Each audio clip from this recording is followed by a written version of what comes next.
Hello fellow sapiens and welcome to Sleepless Homo. Take a moment to settle in, quiet your mind, and let this slow storytelling keep you company, whether you're winding down for sleep, cooking, driving, or just working with headphones on. If you enjoy this kind of calm, science-based history, please like and subscribe. It helps this channel reach more curious minds and keep long-form learning alive. I'd also love to know how you use these episodes. Do you fall asleep to them, or listen while showering, or maybe during a late-night commute? If you drift off partway through, no worries. Timestamps in the description will help you pick up the story tomorrow. This is soft science, never wild speculation, told humbly. And as always, stay curious. Stay calm. Now, let's begin. If you place yourself in the deep past, long before farming or permanent villages, before even the word Neolithic had any meaning, the first thing you would likely notice in the hands of our ancestors is not a polished axe or a pot, but a stone. It is tempting to dismiss that as a primitive beginning, a kind of trial run before the so-called real technologies of later ages. But the truth is far richer. Those early stones, chipped, shaped, and wielded with care, were not simple in their own context. They were revolutionary extensions of the body, signals of new ways of thinking, and perhaps most importantly the foundation for everything that would come later. If we want to understand the first toolkit of humanity in the Neolithic, we must first acknowledge that this was only the most recent chapter in a saga stretching back nearly 2.5 million years. The earliest tradition we know of, the Old Dowan, appears around 2,600,000 years ago in East Africa. These tools are often described as simple choppers, stones with flakes struck away to create a sharp edge. At first glance, they may seem crude.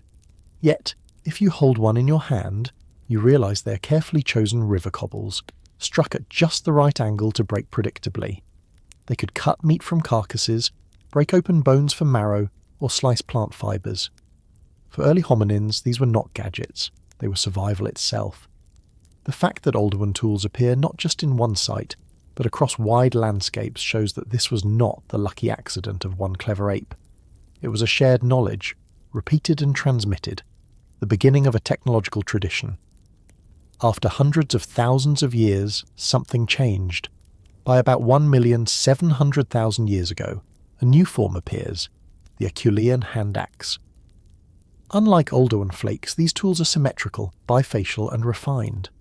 They required foresight, a sense of balance, and the ability to visualize a finished form before starting. Acheulean hand axes could butcher animals far more efficiently, dig into soil or cut wood.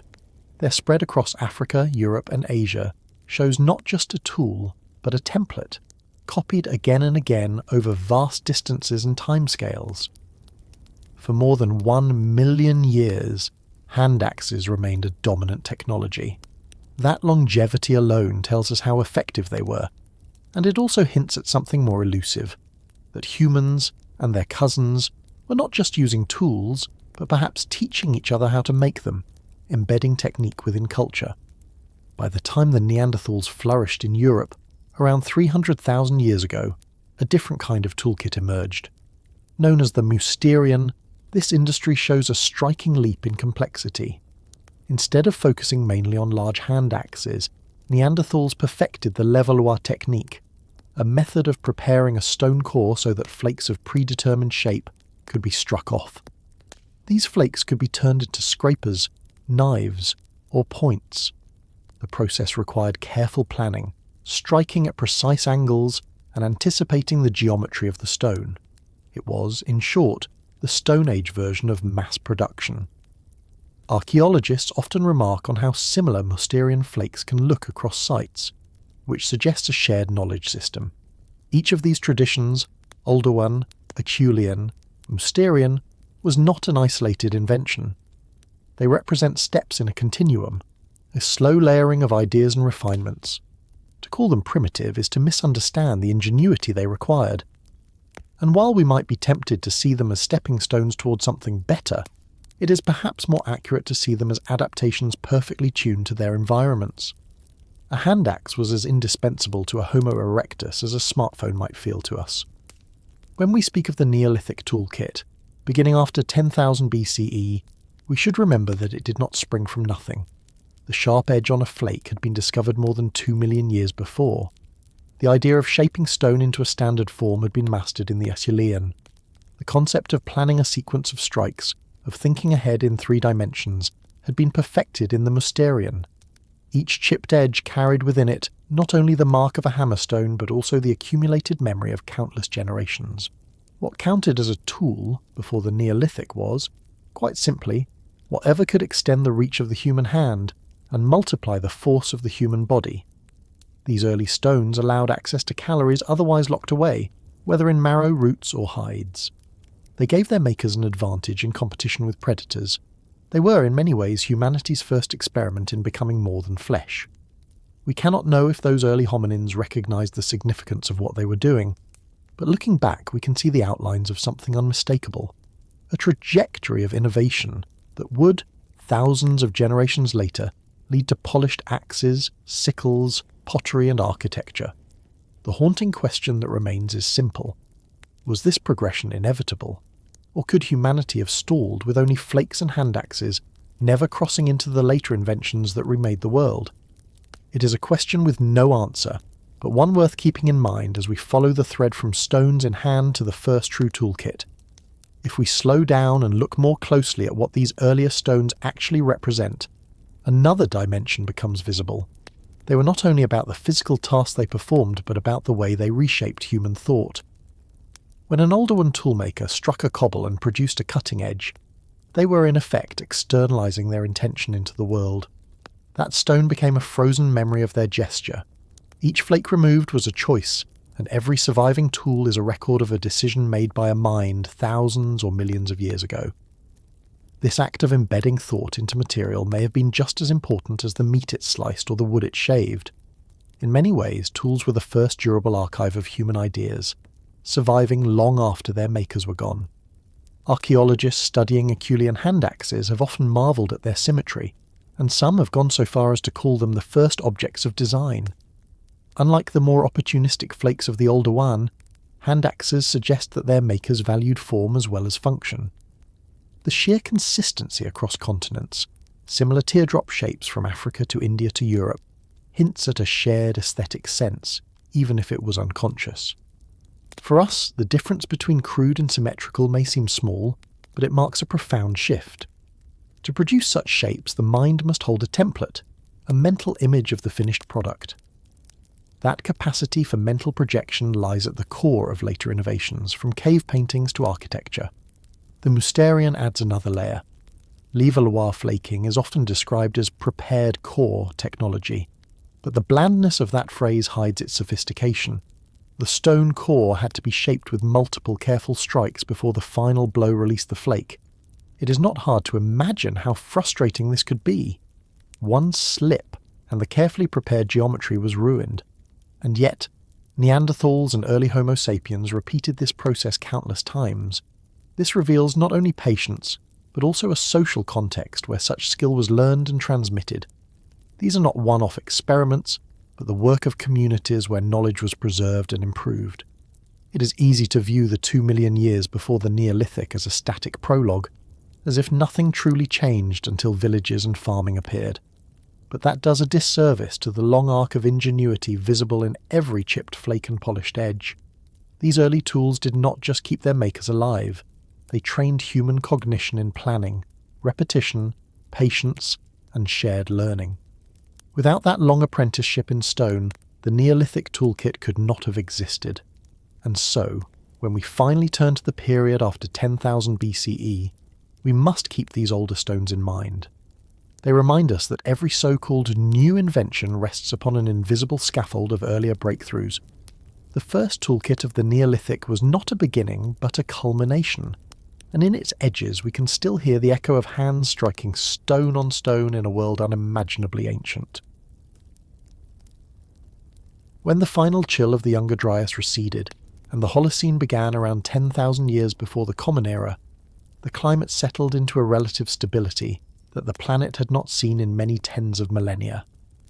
Winters and summers still oscillated, but the wild lurches of Ice Age temperature swings became less frequent. Glaciers retreated, seas rose, and the landscape revealed vast new zones of forest, grassland, and river valley. For humans, this stability did not mean ease, but it did mean predictability, and that single shift opened the door to an unprecedented diversification of tools. The stone world that had once been dominated by hand axes and flakes began to fracture into regionally specialized toolkits, each adapted to the resources of its surrounding ecosystem. For mobile bands of hunters in the tundras of what is now northern Europe, this meant smaller, lighter microliths, tiny flint blades that could be slotted into wooden shafts or composite tools.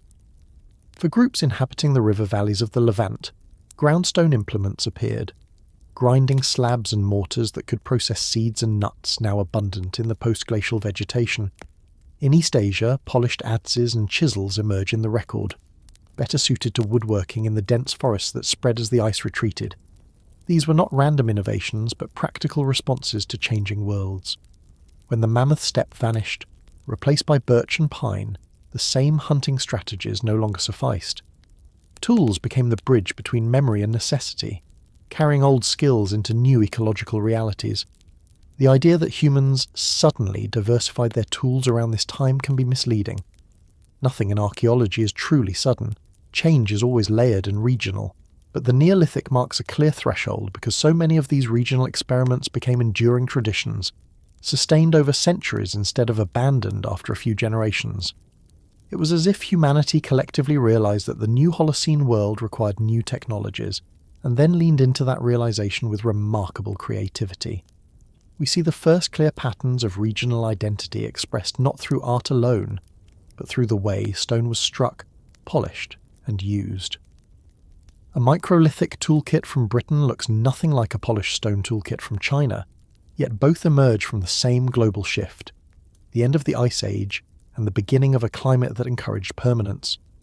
It is important to stress that this diversification was not simply about better efficiency. Many of these tools are more labour-intensive than their Pleistocene predecessors. Grinding a stone axe head smooth could take days, compared to minutes for a chipped flake. The very willingness to invest such time signals that humans were embedding themselves differently in their landscapes.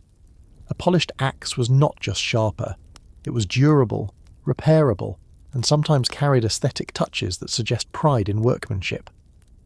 In a sense, these tools reflect a change in tempo.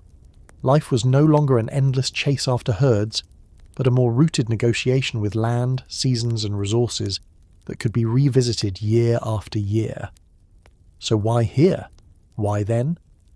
Because the Holocene was the first time in over 100,000 years when people could trust that a valley full of wild barley or a forest rich in game would still be there next year.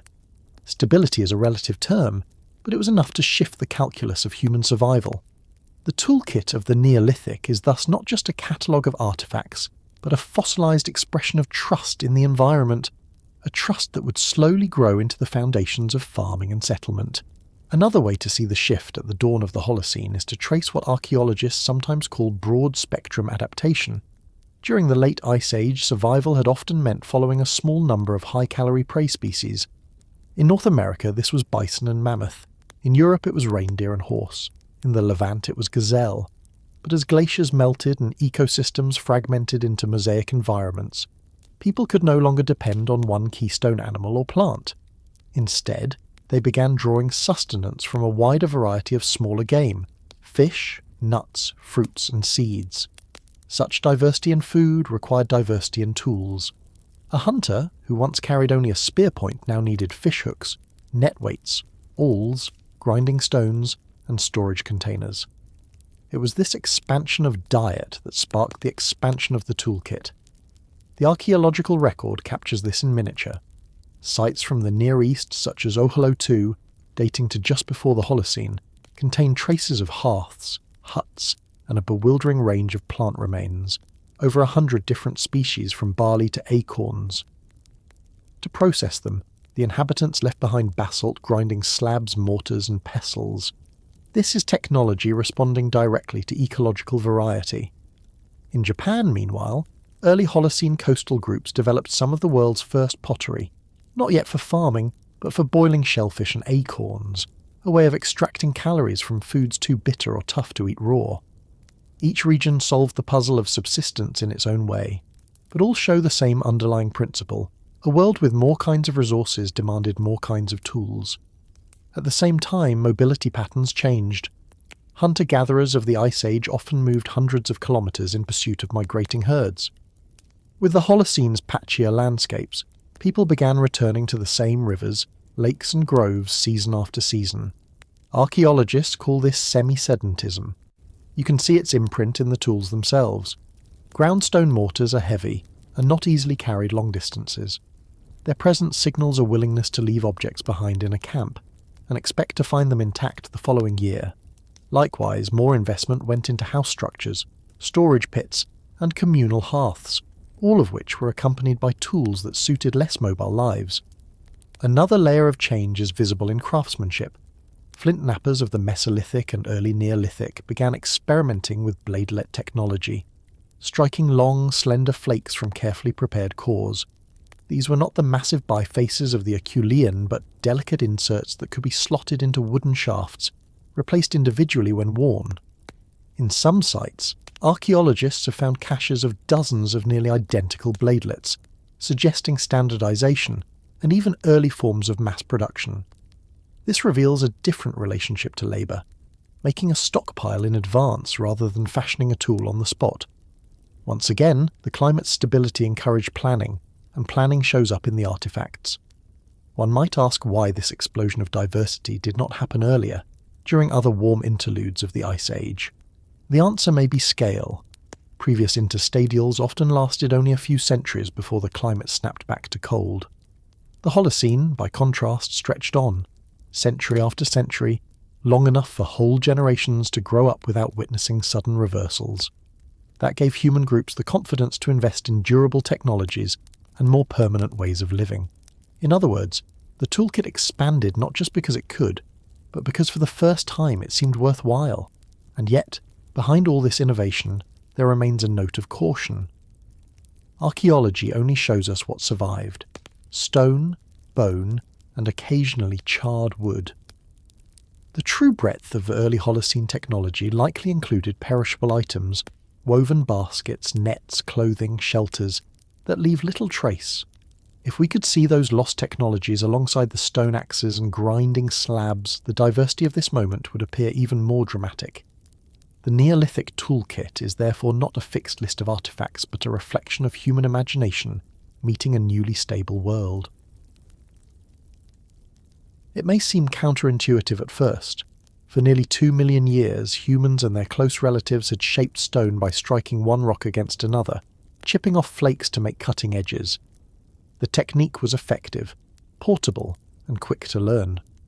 Why then would anyone take the time to rub stone against stone for hours, sometimes days, just to create an edge that already seemed achievable with a sharp flake?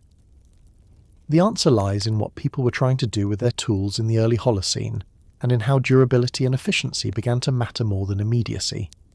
Ground and polished axes, which appeared independently across several continents around 10,000 years ago, represent not only a technical shift but a philosophical one, a greater investment in time and effort up front for longer-term payoff. Chipped stone tools, no matter how expertly crafted, have an inherent weakness. The sharpness of a flaked edge comes from its microscopic irregularities, but those same irregularities make it brittle. Anyone who has struck a piece of flint knows that a perfect edge can shatter with a single miscalculated blow. Grinding, by contrast, produces a smoother, denser edge. It is not quite as razor-sharp, but it resists fracture and can withstand heavy pounding. For people in the early Holocene facing denser woodlands as the Ice Age tundra retreated, that durability was transformative. A polished axe could chop down trees, clear brush, and shape timber in a way that no flaked tool could manage for long. In short, grinding gave humans their first true woodworking instruments. Archaeologists have found early ground axes across a wide geography, suggesting convergent innovation rather than a single origin. In Japan, examples appear as early as 16,000 years ago, among Jomon hunter-gatherers who likely used them for working hardwood in coastal forests. In Sickles, ground axes turn up at sites in northern Australia dating back more than 30,000 years, though their use seems to have waxed and waned depending on the environmental needs. In Europe and the Near East, polished axes become common in the 10th millennium BCE, just as forests of birch, hazel, and oak spread across the landscape. The simultaneous appearance of these tools in multiple regions suggests that grinding was not a borrowed idea, but a natural response to changing ecological conditions.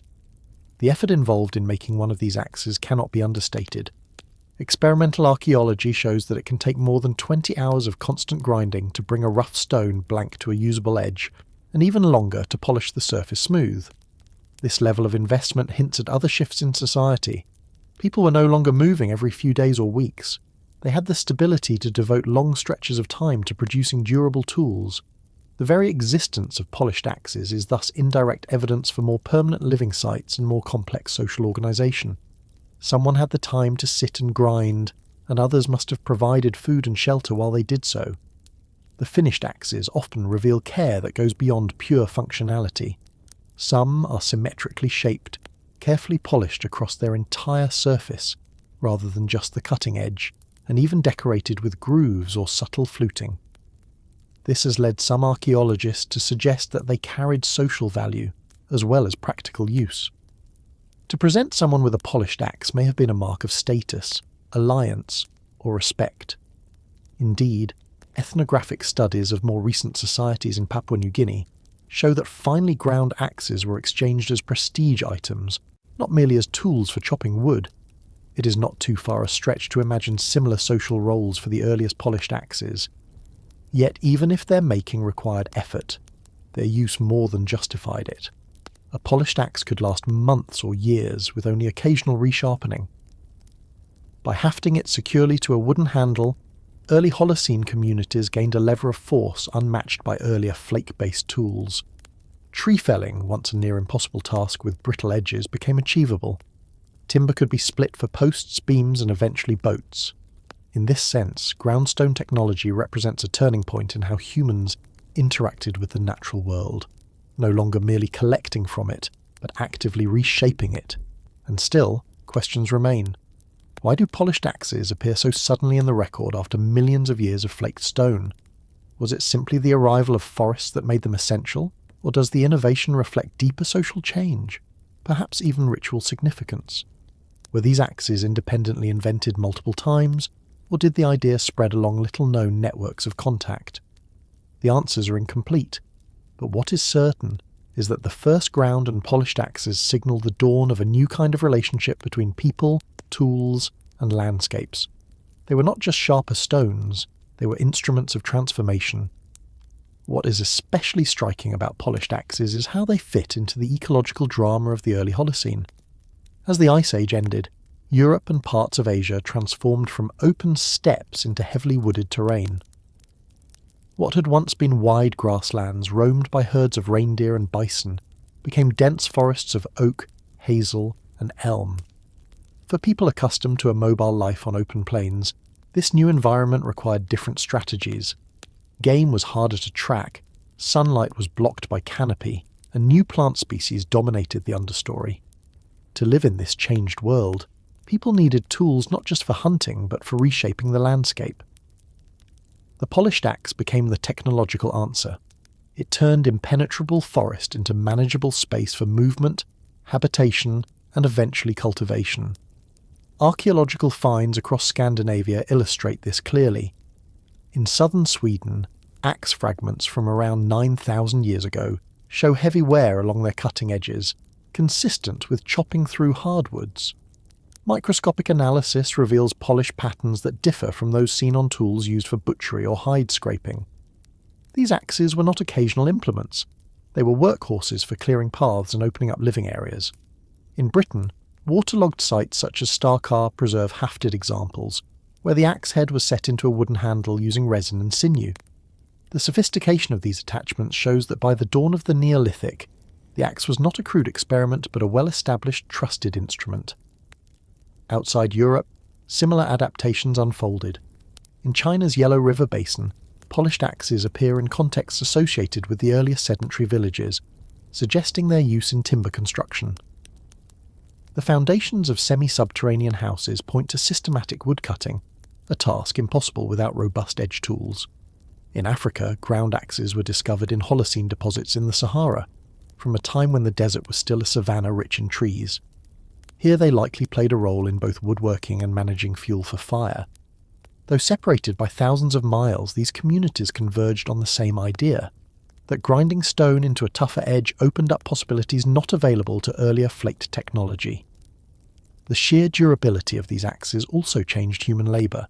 With flake tools, hunters and gatherers carried bundles of spare flakes, prepared to replace them when they broke. But polished axes shifted the balance. They were heavier, not easily replaced, and often required a stationary place to make and repair them. This encouraged the development of workshops, archaeological sites where unfinished axe blanks, polishing stones and piles of debris indicate repeated use by skilled individuals. In Denmark, quarries of fine-grained stone show evidence of large-scale production, with unfinished axes left at various stages. This points to specialization, or at least to organized cooperation in producing tools that required time, patience, and knowledge. Another dimension is the way polished axes enabled woodworking beyond simple chopping. Flat surfaces could be smoothed, posts squared, and planks split with far greater control. The beginnings of carpentry are hinted at in sites with post-hole arrangements, suggesting timber-framed shelters. Later, Neolithic communities went even further, hollowing out logs to create dugout canoes, objects that changed mobility, trade, and the reach of human groups. Without polished axes, such projects would have been vastly more difficult. The axe thus sits at the root of a chain of innovation that reshaped transport, architecture, and eventually agriculture. Yet, as always, the story is not one of inevitability. Some regions where forests were sparse or softer woods predominated did not adopt polished axes quickly, if at all. The Australian record, for example, shows intermittent use of ground tools depending on ecological needs. This underlines an important truth. Technology spreads not simply because it is better, but because it fits a particular niche. The polished axe was revolutionary in some settings and less relevant in others. Its spread was shaped by environment, not destiny. So when we ask why people began grinding stone when chipping had worked for so long, the answer lies partly in the trees that grew, the spaces that closed in, and the ambitions of communities to make those spaces livable. The axe is a symbol of adaptation, of humans turning not away from their environment but directly against it, cutting, shaping, and remaking it to suit their needs. It was the first truly landscape-altering tool, a quiet herald of the transformations that the Neolithic would bring.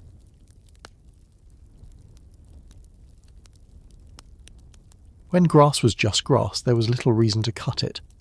Animals grazed, fires burned across plains, and people walked past tall stalks without much thought. But around 12,000 years ago in the Levant, a remarkable shift began. Certain grasses were not merely scenery, they were food. Barley and wild einkorn, growing in dense patches across the Fertile Crescent, carried within their seeds a store of calories richer than nearly any other wild plant. To gather them efficiently, people required a new tool. A sharp flint blade for cutting meat or hide was poorly suited for slicing through the pliant stems of cereal stalks. The innovation was to embed small flaked pieces of stone, microliths, into a handle, arranging them in a row like the teeth of a saw. This composite tool, a sickle, left behind a unique trace, a sheen called silica gloss, formed by the repeated cutting of grass rich in phytoliths. Archaeologists first recognized this gloss when examining Natufian sites in Israel and Jordan. Blades with polished edges, gleaming differently from other tools, betrayed their use as harvesters. The gloss was not decorative but functional wear, a microscopic mirror of repetitive cutting. From these sickles we can infer not just that people gathered wild cereals, but that they gathered them often, and in quantities sufficient to leave permanent marks on stone. In other words, the sickle tells us of intensification, of a deliberate shift toward reliance on grasses as a staple food. This shift was not yet farming. Natufian people still lived by a mix of hunting gazelle, gathering nuts, and fishing along river valleys. But the sickle represents the first step toward transforming landscapes into fields. By repeatedly returning to the same patches of wild grain, humans began a quiet experiment in managing plants, whether they realized it or not. Stalks cut before seeds fully dropped would scatter fewer grains, encouraging growth closer to camp. Over years, people unwittingly favoured cereals that held onto their seeds longer, the first unconscious step toward domestication. Without sickles, this selective pressure would have been impossible to sustain. The design of the early sickles varied, but the principle was consistent. In some cases, tiny blades were set into grooves in a wooden or bone handle, secured with bitumen or resin. Others used longer blades, snapped from a prepared core to create a continuous edge. Both types show heavy silica gloss, indicating that they were used over long periods. In the Jordan Valley, caches of discarded sickle blades show signs of resharpening and replacement, evidence of communities invested in long-term harvesting. The sickle was not a disposable tool, but one maintained season after season, much like polished axes in forested regions. By the early Neolithic, around 10,000 years ago, sickles spread widely across the Fertile Crescent. In Sionu and Jericho, entire toolkits for harvesting appear, suggesting grain had become central to diet. Beyond the Near East, similar tools emerged wherever grasses became targets. In the Nile Valley, blades with gloss indicate cutting reeds, and possibly cereals along floodplains. In Europe, as cereal crops spread with migrating farmers, sickles followed. Their form adapted to local materials, sometimes bone handles, sometimes antler, but always with the same characteristic row of sharp inserts. The sickle also had a social dimension. At Hilazon Tahtit, a Natufian burial site, archaeologists uncovered carefully placed sickle blades among grave goods, hinting that harvesting had symbolic or status significance. A tool for cutting grass became a marker of identity, perhaps even of wealth. To control the means of harvesting was to control access to food, an idea that would only grow stronger in the millennia to come. The adoption of the sickle reshaped daily life. Foraging had often been opportunistic, following seasonal availability. With sickles, people invested in scheduled harvests, returning to fields at specific times. This demanded planning, storage, and cooperative labour, cutting and bundling stalks, transporting them back to camp, and preparing them for processing required effort far beyond plucking berries or digging tubers. The sickle was therefore more than a tool. It was a commitment to a new rhythm of life. It is worth reflecting on how small an invention it seems. A stone blade set in wood, sharpened by use, worn shiny by stalks of grass. Yet from such modest beginnings grew a revolution. The sickle gave humans the ability to capture the energy of landscapes in concentrated form. It blurred the line between gathering and cultivation, and in doing so, it set the stage for one of the most dramatic shifts in human history. The move from foraging to farming. What counted as food changed, and with it, what counted as essential technology. Without sickles, wild cereals might have remained a supplement, never tipping the balance toward domestication. With them, humans stepped into a future where grasses would no longer be mere backdrop, but the very foundation of civilization. The true importance of the sickle becomes clearer when we consider how it shaped human mobility. Before its invention, groups could move freely from one hunting ground to another, consuming plants opportunistically along the way. The reliance on sickles, however, tied communities more closely to patches of land where cereals grew in abundance. It was not yet agriculture, but it was tethering. Archaeological layers in the Levant show repeated reoccupation of the same sites, with sickle blades discarded in successive phases, each with its own telltale sheen of use. This return to favoured harvesting zones suggests that people were beginning to think of certain landscapes not as temporary stops, but as seasonal homes. Sickles also transformed the tempo of subsistence. Instead of gathering sporadically, harvest became concentrated in a narrow seasonal window. This demanded collective labour, multiple hands working quickly to reap stalks before they shattered and seeds scattered. Evidence from storage pits appearing alongside sickle assemblages indicates that surplus was gathered. With storage came the ability to smooth out the uncertainties of lean months, but also the need to defend those stores. The sickle, therefore, indirectly contributed to the rise of social differentiation and the need for more formalized community structures.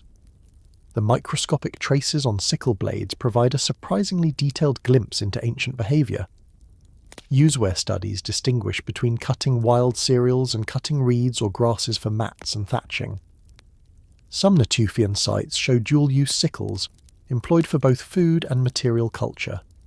Bundles of reeds harvested with sickles may have been woven into baskets, or mats used to carry grain, forming a technological partnership between harvesting and storage.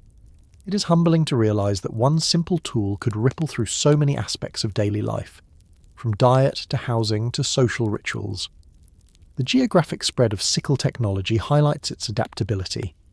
In Central Europe, early farmers carried the concept with them as they expanded along the Danube corridor. At sites like linear band ceramic settlements, sickle blades appear in great numbers, often carefully resharpened, showing that the habit of cereal harvesting had become fully ingrained. In the Nile Valley, as mentioned, the sickle was equally vital, but the context differed. Floodplain agriculture required reaping not just cereals but also reeds for construction. Meanwhile, in the Indian subcontinent, evidence of early sickle gloss hints at the cutting of wild grasses long before domesticated millet and rice entered the picture. Each region used the tool in its own way, but the underlying principle remained universal. Sickles were the bridge between opportunistic gathering and systematic harvesting. There is also an aesthetic side to these tools that should not be overlooked. Some sickle handles were carefully shaped, decorated with incised lines, or made from prized animal bone or antler. This suggests that sickles were more than utilitarian, they carried meaning. In societies where the harvest determined survival, it is easy to imagine the sickle as a symbol of sustenance, power, or even ritual. Later agricultural societies would immortalise the sickle as a cultural emblem, a legacy perhaps seeded in these earlier Neolithic practices. One fascinating detail often underappreciated is the ergonomics of early sickles. Handles were designed to fit comfortably in the hand, angled to maximise leverage during cutting. Experimental archaeology, where replicas are used to harvest wild cereals, has shown just how effective they could be, capable of cutting swaths of stalks quickly without excessive strain. This design efficiency, refined through trial and error, reveals the deep empirical knowledge embedded in what might appear to us as simple technology. As humans grew increasingly reliant on cereals, the sickle became not just a harvesting tool but the first link in a chain of processing technologies. Bundled stalks required threshing, then winnowing, then grinding. Each step would lead to new inventions, but it all began with the ability to cut efficiently. Without sickles, the cycle could not have started. In reflecting on this innovation, we might ask a deceptively simple question. How do you cut grass when grass becomes food? The sickle was the answer, and in that answer lay the first glimpse of agriculture, surplus, and eventually civilization itself. What began as a glossy sheen on flint became the glint of an entirely new human world.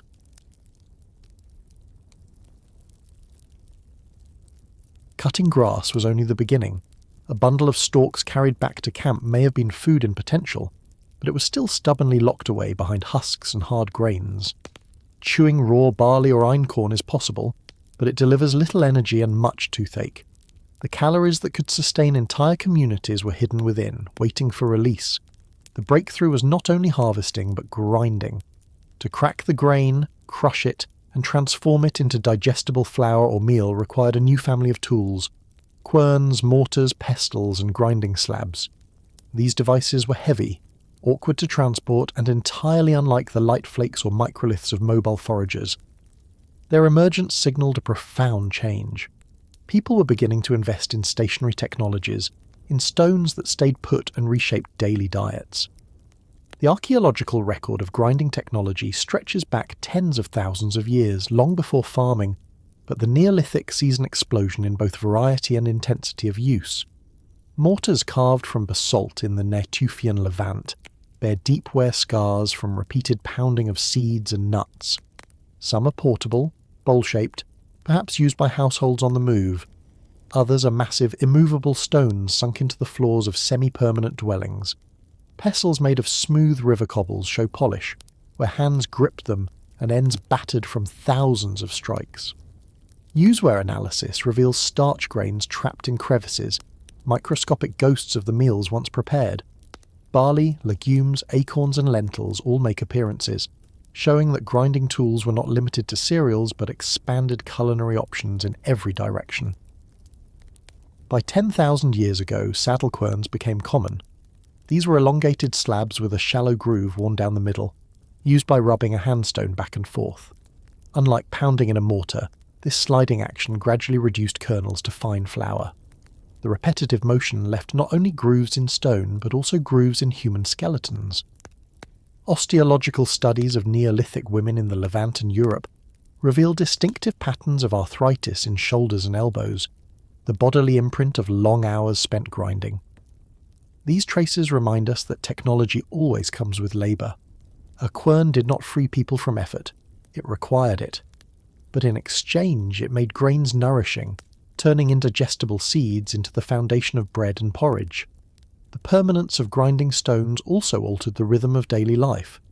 Whereas a flint knife could be carried in a pouch and used anywhere, a basalt mortar weighing several kilograms tied people to particular spots.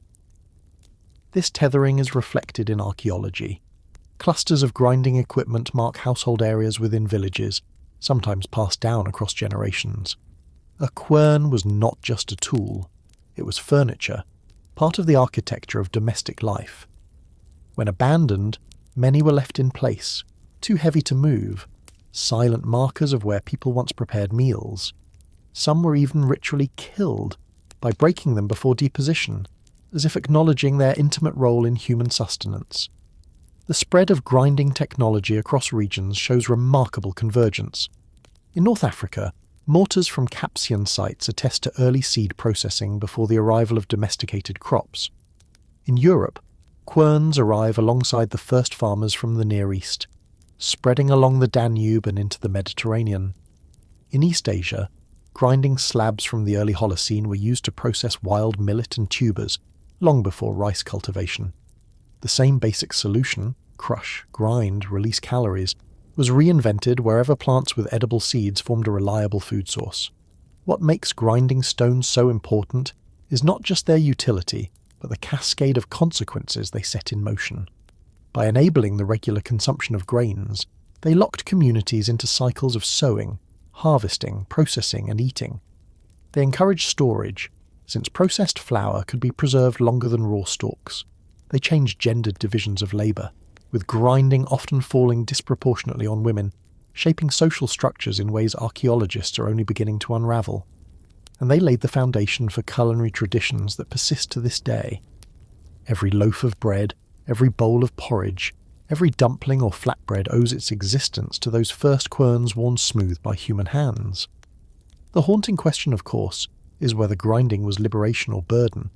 It allowed larger populations to be fed, villages to grow, and civilizations to rise. Yet it also anchored people to monotonous labour and dependence on a narrow set of foods. Was this progress, or was it the beginning of a trap?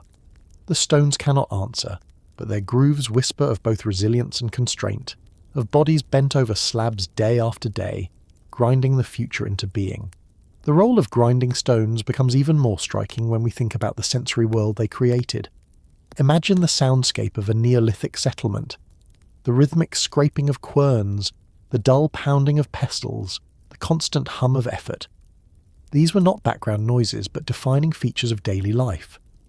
In some villages, dozens of households may have worked side by side, creating a collective percussion that marked time as surely as church bells would in medieval towns. Archaeologists have even speculated that the repetitive motions and sounds of grinding might have fostered a kind of meditative rhythm, binding households and communities together through shared labour. Archaeological residues extend beyond the stones themselves.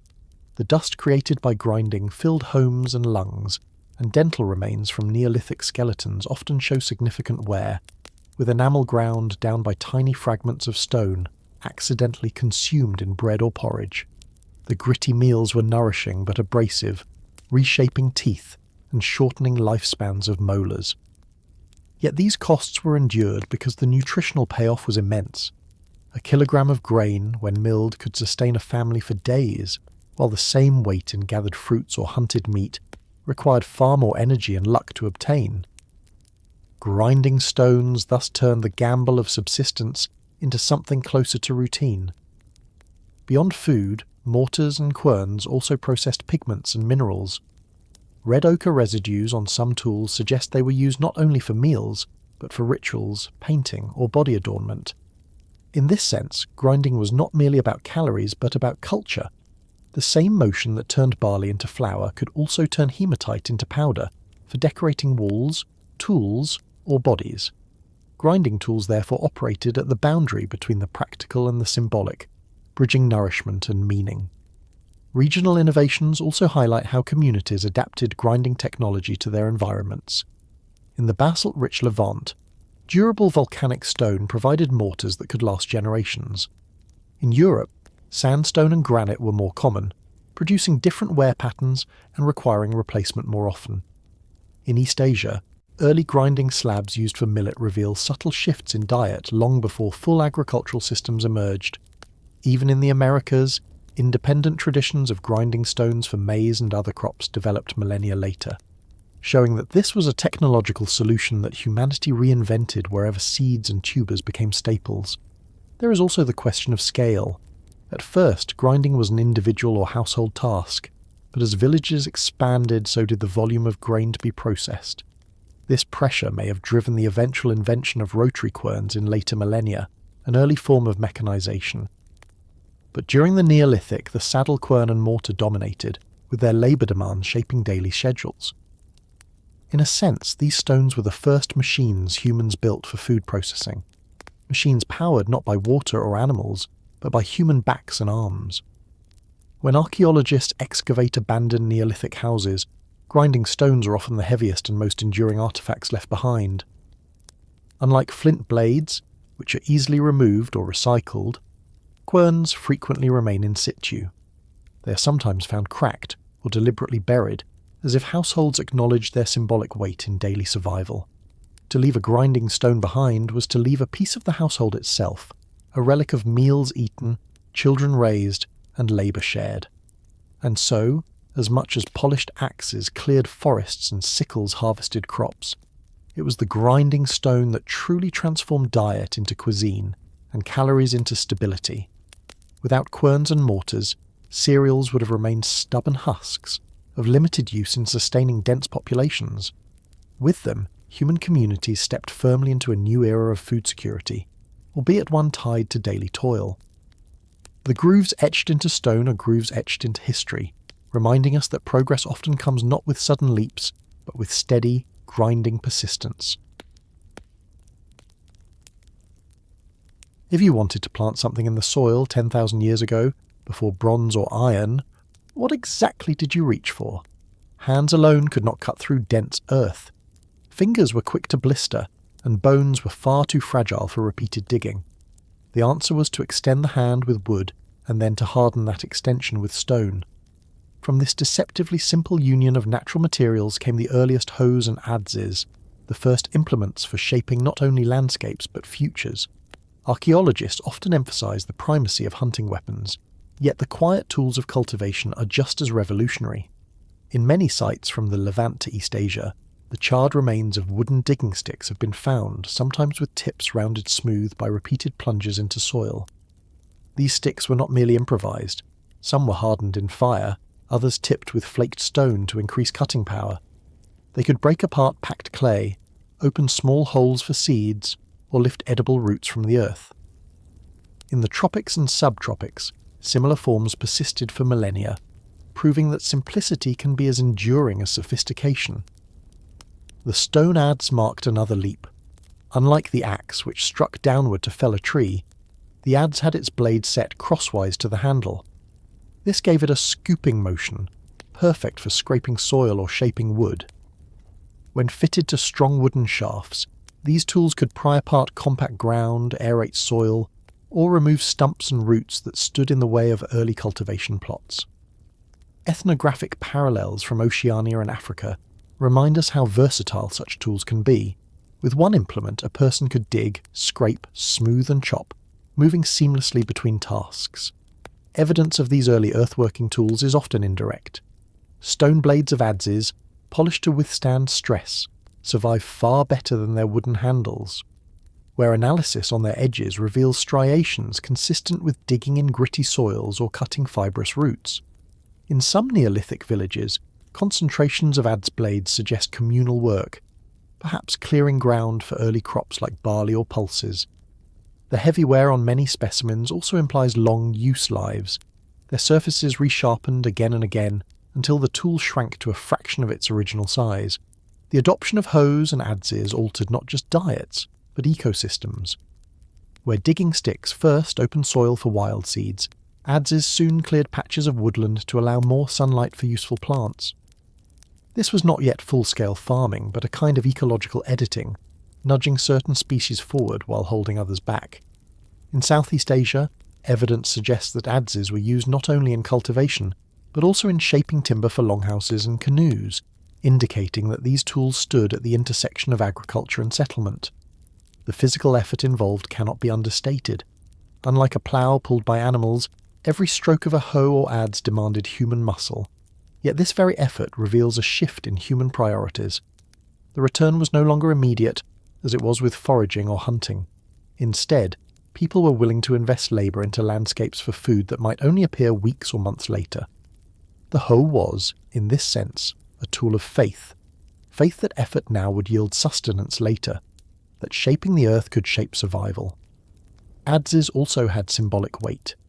In some burials from the European Neolithic, finely polished adze blades were placed beside the dead, suggesting they were markers of status or identity. Perhaps those who wielded them were remembered not only as workers, but as shapers of land and society.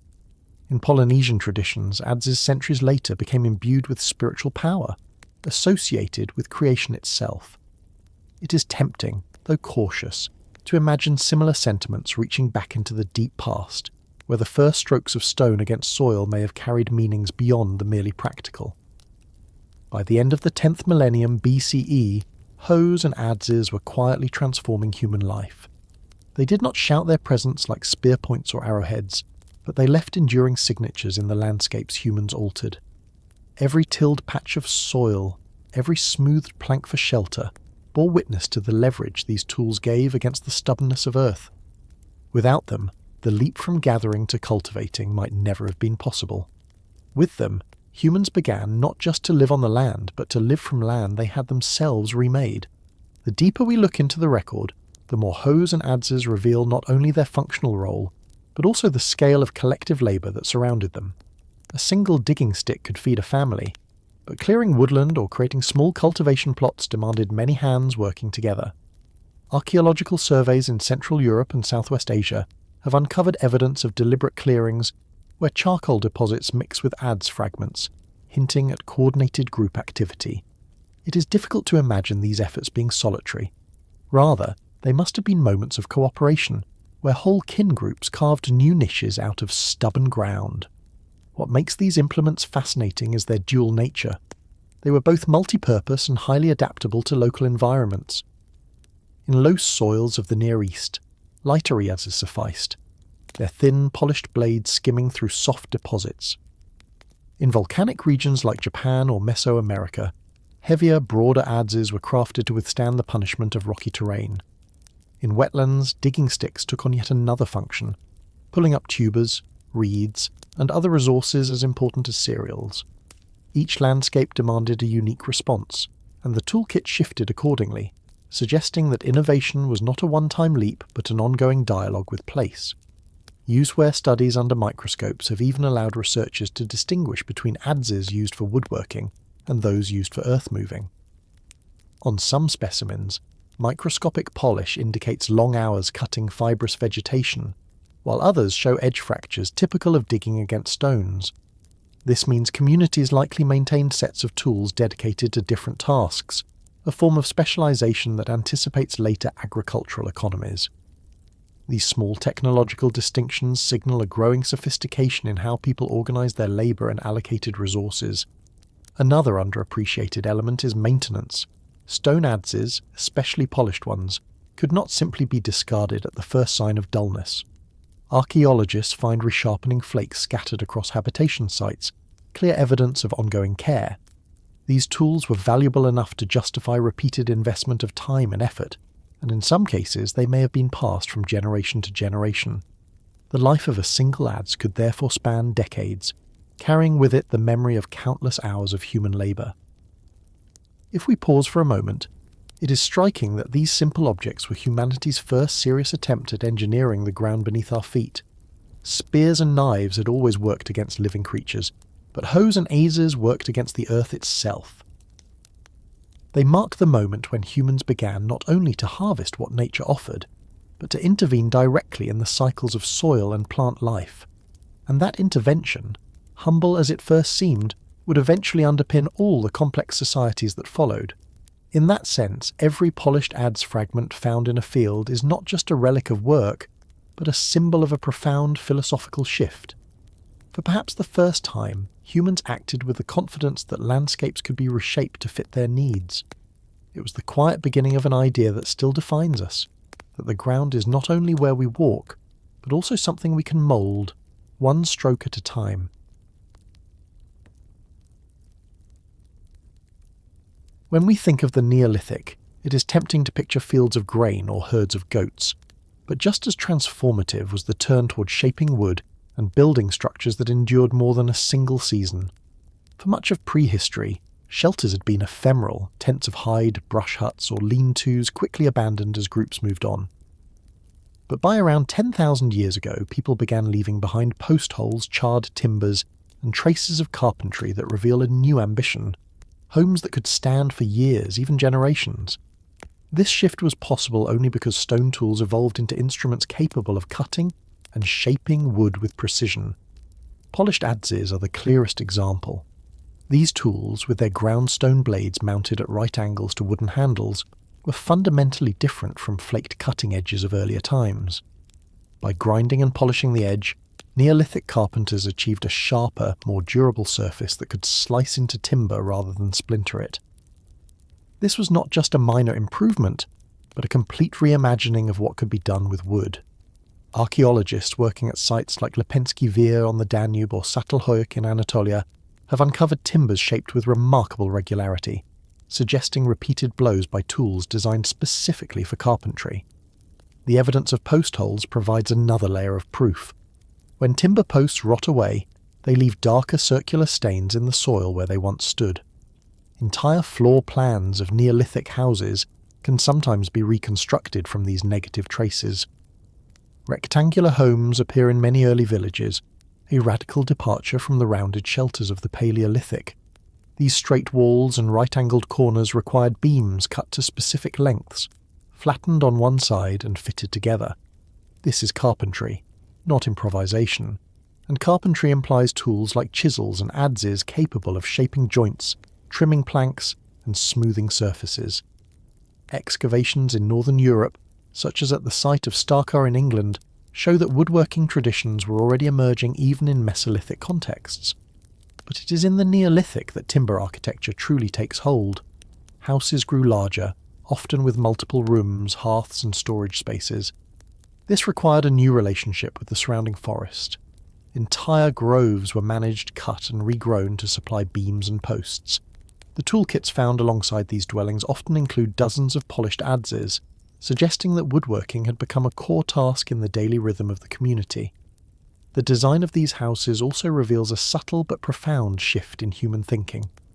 By investing labour into cutting and shaping wood, people anchored themselves in place. A house with fitted timbers could not be casually abandoned. It was a stake in the landscape, a commitment to permanence. The architectural remains of Jericho, for instance, include evidence of substantial timber reinforcements for early stone walls.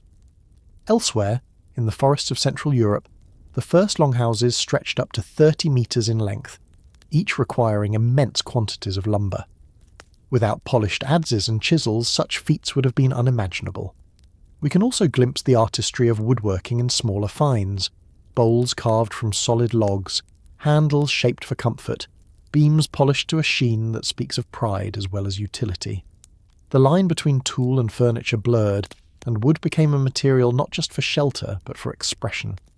Every cut and groove tells us that Neolithic people were no longer content merely to use what nature provided. They wanted to reshape it to suit their vision. The question lingers: when did humans become carpenters? Perhaps the answer lies not in a single invention, but in a growing confidence. By the early Holocene, people no longer just lived within nature's architecture of caves and forests. With adze in hand, they had begun to build their own, leaving behind timber frames that still whisper across millennia of soil. What also becomes clear when studying Neolithic woodworking is that these new techniques went hand in hand with social change. To build a large timber house or communal structure required not only sharp adzes, but also organised labour. Felling a tree, shaping its trunk into usable beams, and transporting the timbers to a building site could not be done by a single individual. These projects imply coordinated groups, perhaps family units or entire villages, working in concert. The remains of early longhouses in Central Europe, sometimes stretching nearly 30 metres, make this point undeniable. Their scale demanded both technical planning and collective effort, suggesting that architecture was as much about community as it was about shelter. Experimental archaeology has given us a vivid insight into how such woodworking might have looked and felt. Modern researchers using replica polished adzes have shown that cutting down a medium-sized oak is entirely feasible, though it takes many hours of steady work. The polished edge bites into the wood with far greater efficiency than flaked stone ever could, and once the trunk is felled, the same tools can smooth surfaces or hollow out troughs. In the process, the user builds a rhythm, each swing followed by a splintering crack, slowly turning raw forest into usable timber. These reconstructions remind us that every Neolithic house we uncover was once built by hands blistered and muscles aching, with weeks of effort embedded in every beam. There is also evidence that woodworking extended beyond simple construction. At sites in Scandinavia and the Baltic, archaeologists have unearthed wooden fish traps and weirs, precisely fitted with mortises and pegs shaped by chisels. These indicate a sophisticated understanding of joinery, where pieces of wood had to interlock in functional designs. In river valleys and marshlands, such wooden structures may have been as important to survival as the houses themselves, securing steady food supplies of fish and waterfowl. Here again, the adze and chisel proved indispensable, enabling techniques that prefigure carpentry traditions we recognise in much later historical periods. Another striking feature is the symbolic dimension attached to wooden architecture. Timber posts often appear in burial contexts, sometimes set upright beside graves, or forming part of mortuary structures. This suggests that woodworking was not purely utilitarian, but had ritual significance as well. Wood could frame not only the houses of the living, but also the spaces of the dead, linking everyday labour with cosmological ideas. The care taken to shape and place these posts reflects a reverence for timber as a medium that bridged the practical and the sacred. Ultimately, the move into carpentry during the Neolithic reveals a critical step in the human story. By shaping wood, people reshaped their relationship with permanence, community, and even memory. The polished adze was not merely a sharper tool, it was the key that unlocked the architecture of settled life. And once humans learned to fashion homes from trees, the forest was never again just a backdrop to survival. It became the raw material of culture itself.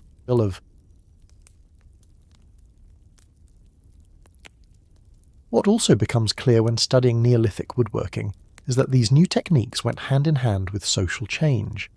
To build a large timber house or communal structure required not only sharp adzes, but also organised labour.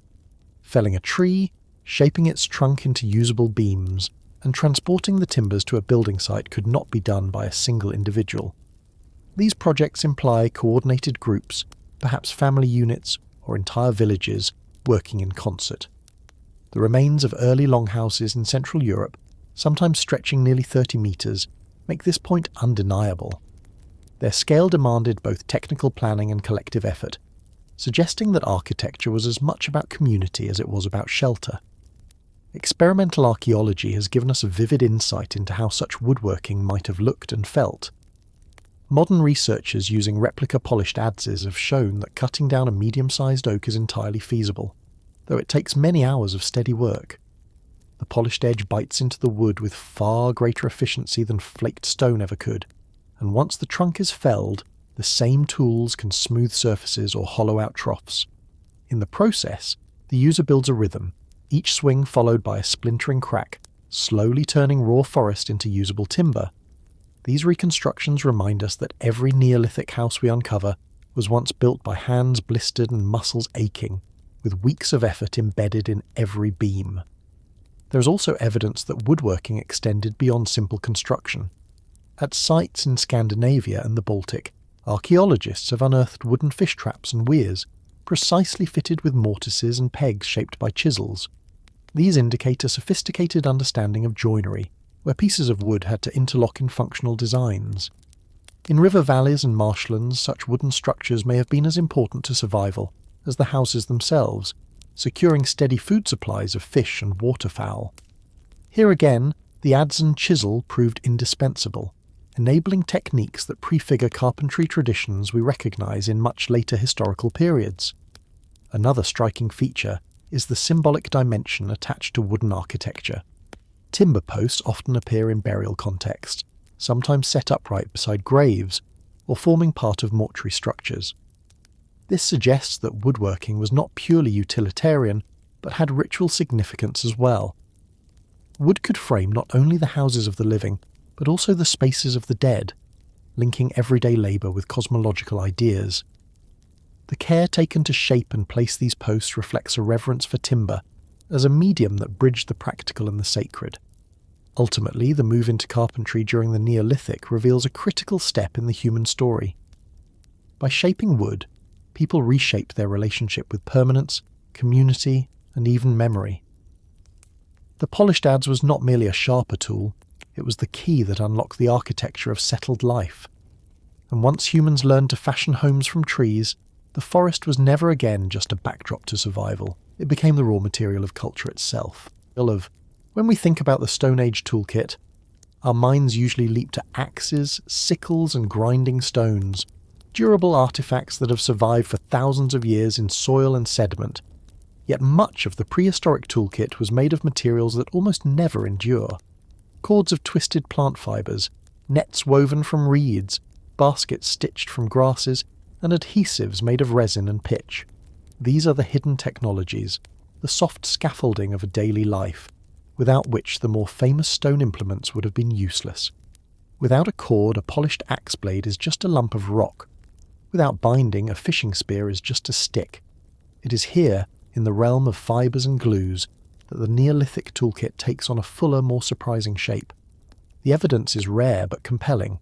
In caves such as 𝐓𝐿𝐿𝐏𝐿, impressions of woven mats have been found pressed into clay floors, ghosts of organic materials long since decayed. At the site of 𝐓𝐈𝐌𝐿𝐿 in Israel, preserved under waterlogged conditions for nearly 23,000 years, archaeologists uncovered twisted fibres and remnants of cordage, proof that humans were making rope long before agriculture. By the Neolithic, these skills must have been widespread, underpinning everything from hafting stone blades to constructing fishing nets large enough to feed entire villages. The fact that we find so little of this material is not evidence of its absence, but of its fragility. Experimental archaeology has been invaluable in reconstructing how these hidden tools were made.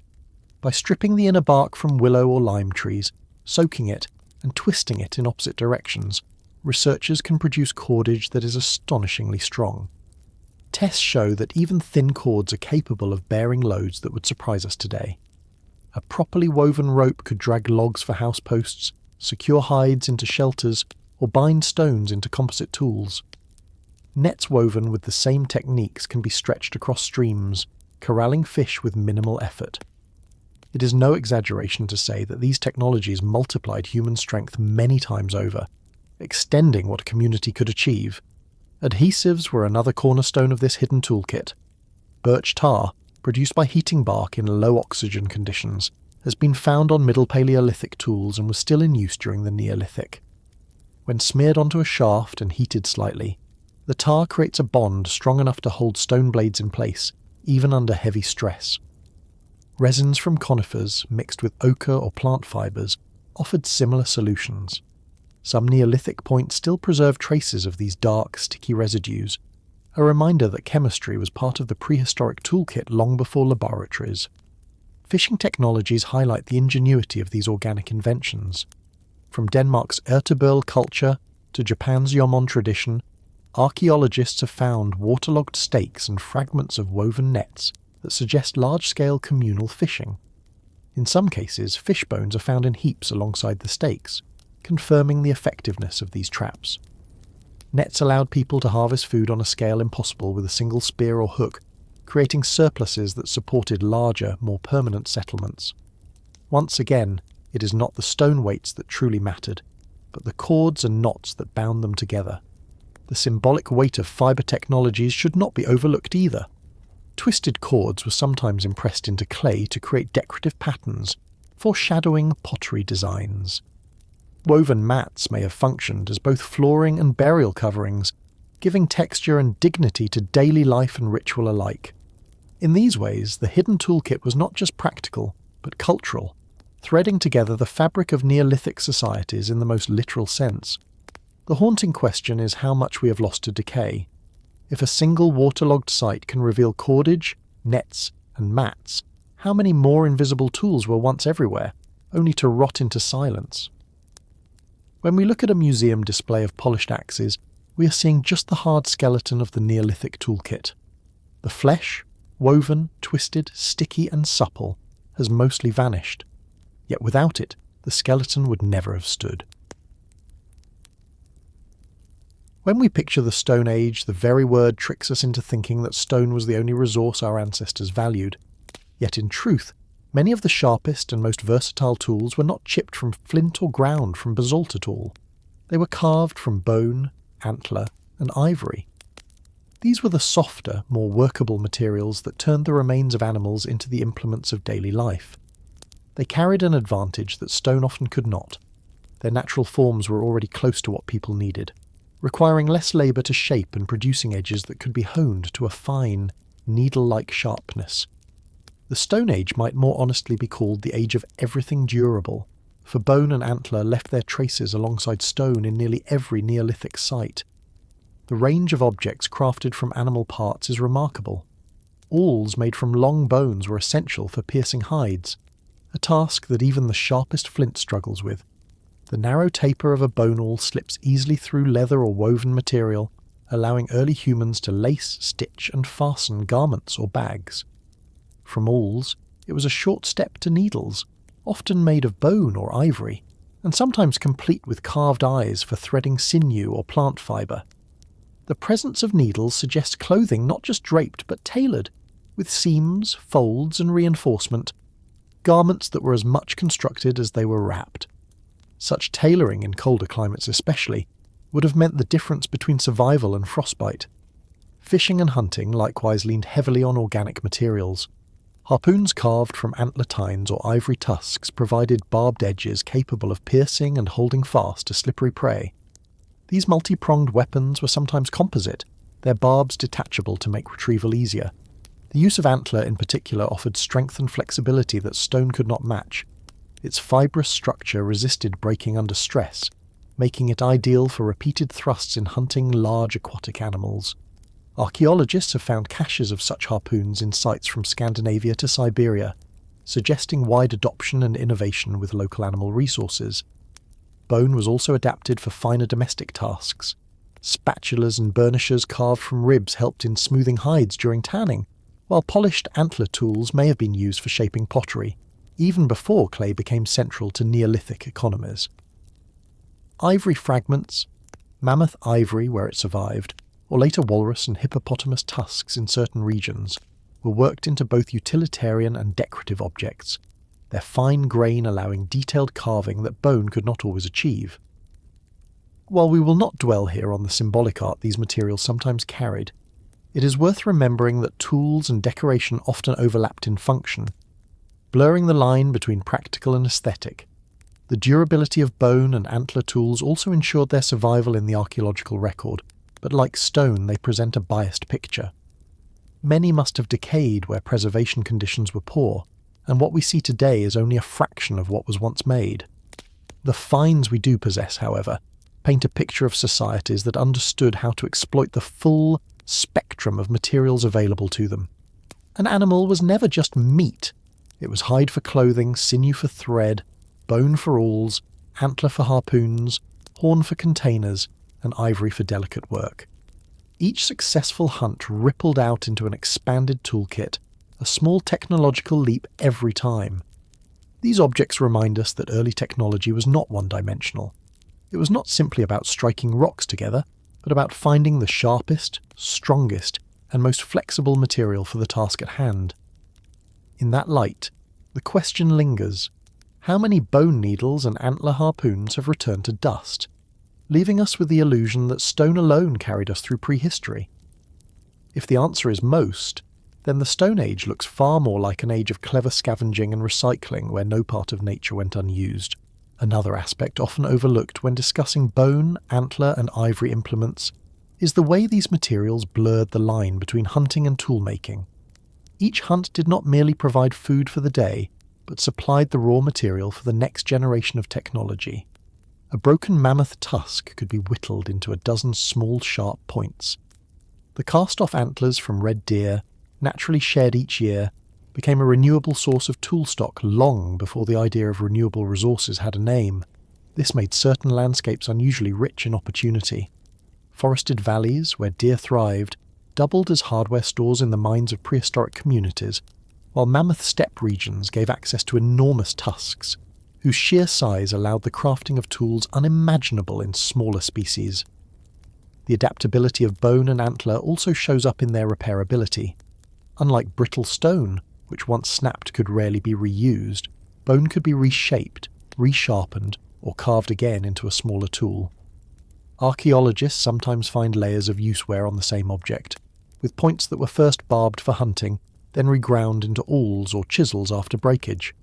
This cascading life cycle of a single fragment demonstrates the thrift of prehistoric people, but it also reminds us of how intimately they knew the structure of their materials. They could anticipate how a piece of antler would split, how ivory would polish, and how to extract the longest possible utility from every fragment.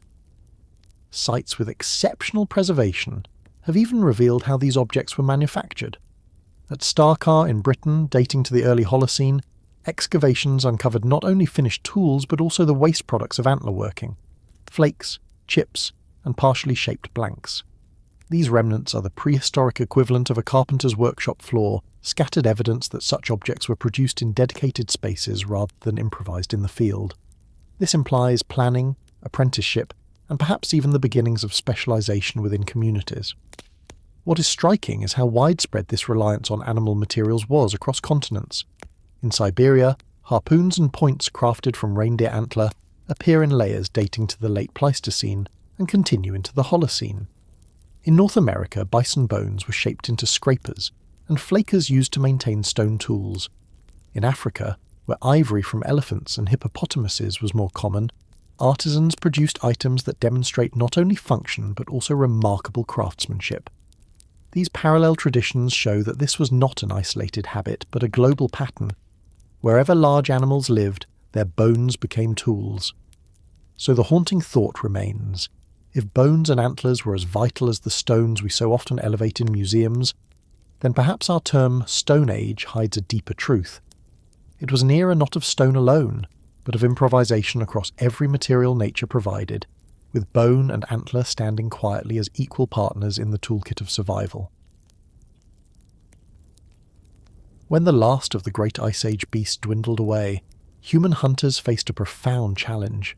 The towering mammoths, the ground sloths, and the herds of massive bison had once been both a peril and a prize, their size demanding large weapons and coordinated group strategies.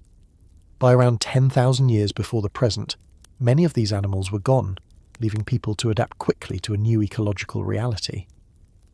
Prey had become smaller, faster, and more evasive. A spear could still bring down a deer or an antelope, but the efficiency of carrying such heavy weapons into the field diminished when the quarry was quick-footed, dispersed, or abundant in smaller numbers. Technology was forced to evolve, and in this moment we begin to see the clear rise of arrows, barbed points, and eventually the bow, as a central hunting instrument.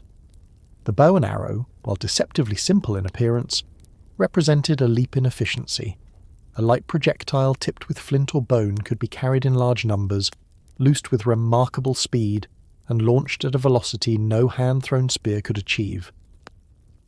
Archaeological evidence of bows is sparse, since wood and sinew rarely preserve well, but indirect signs speak clearly enough. In Stellmore, a site in northern Germany dated to around 10,000 years ago, dozens of wooden arrow shafts were found preserved in peat, their flint tips still in place. In North America, smaller projectile points begin to appear around this same horizon. distinguished from earlier spear points by their lighter size and distinct hafting styles. These were not simply reduced spears, they were a whole new class of tool suited to new prey. The innovation of barbed points, crafted from bone and antler, further refined hunting efficiency. A barbed arrow could lodge in the flesh of an animal, making escape less likely and increasing the hunter's chance of recovering their quarry. These points could be swapped onto different shafts depending on need, a modularity that shows increasing planning in the design of weaponry.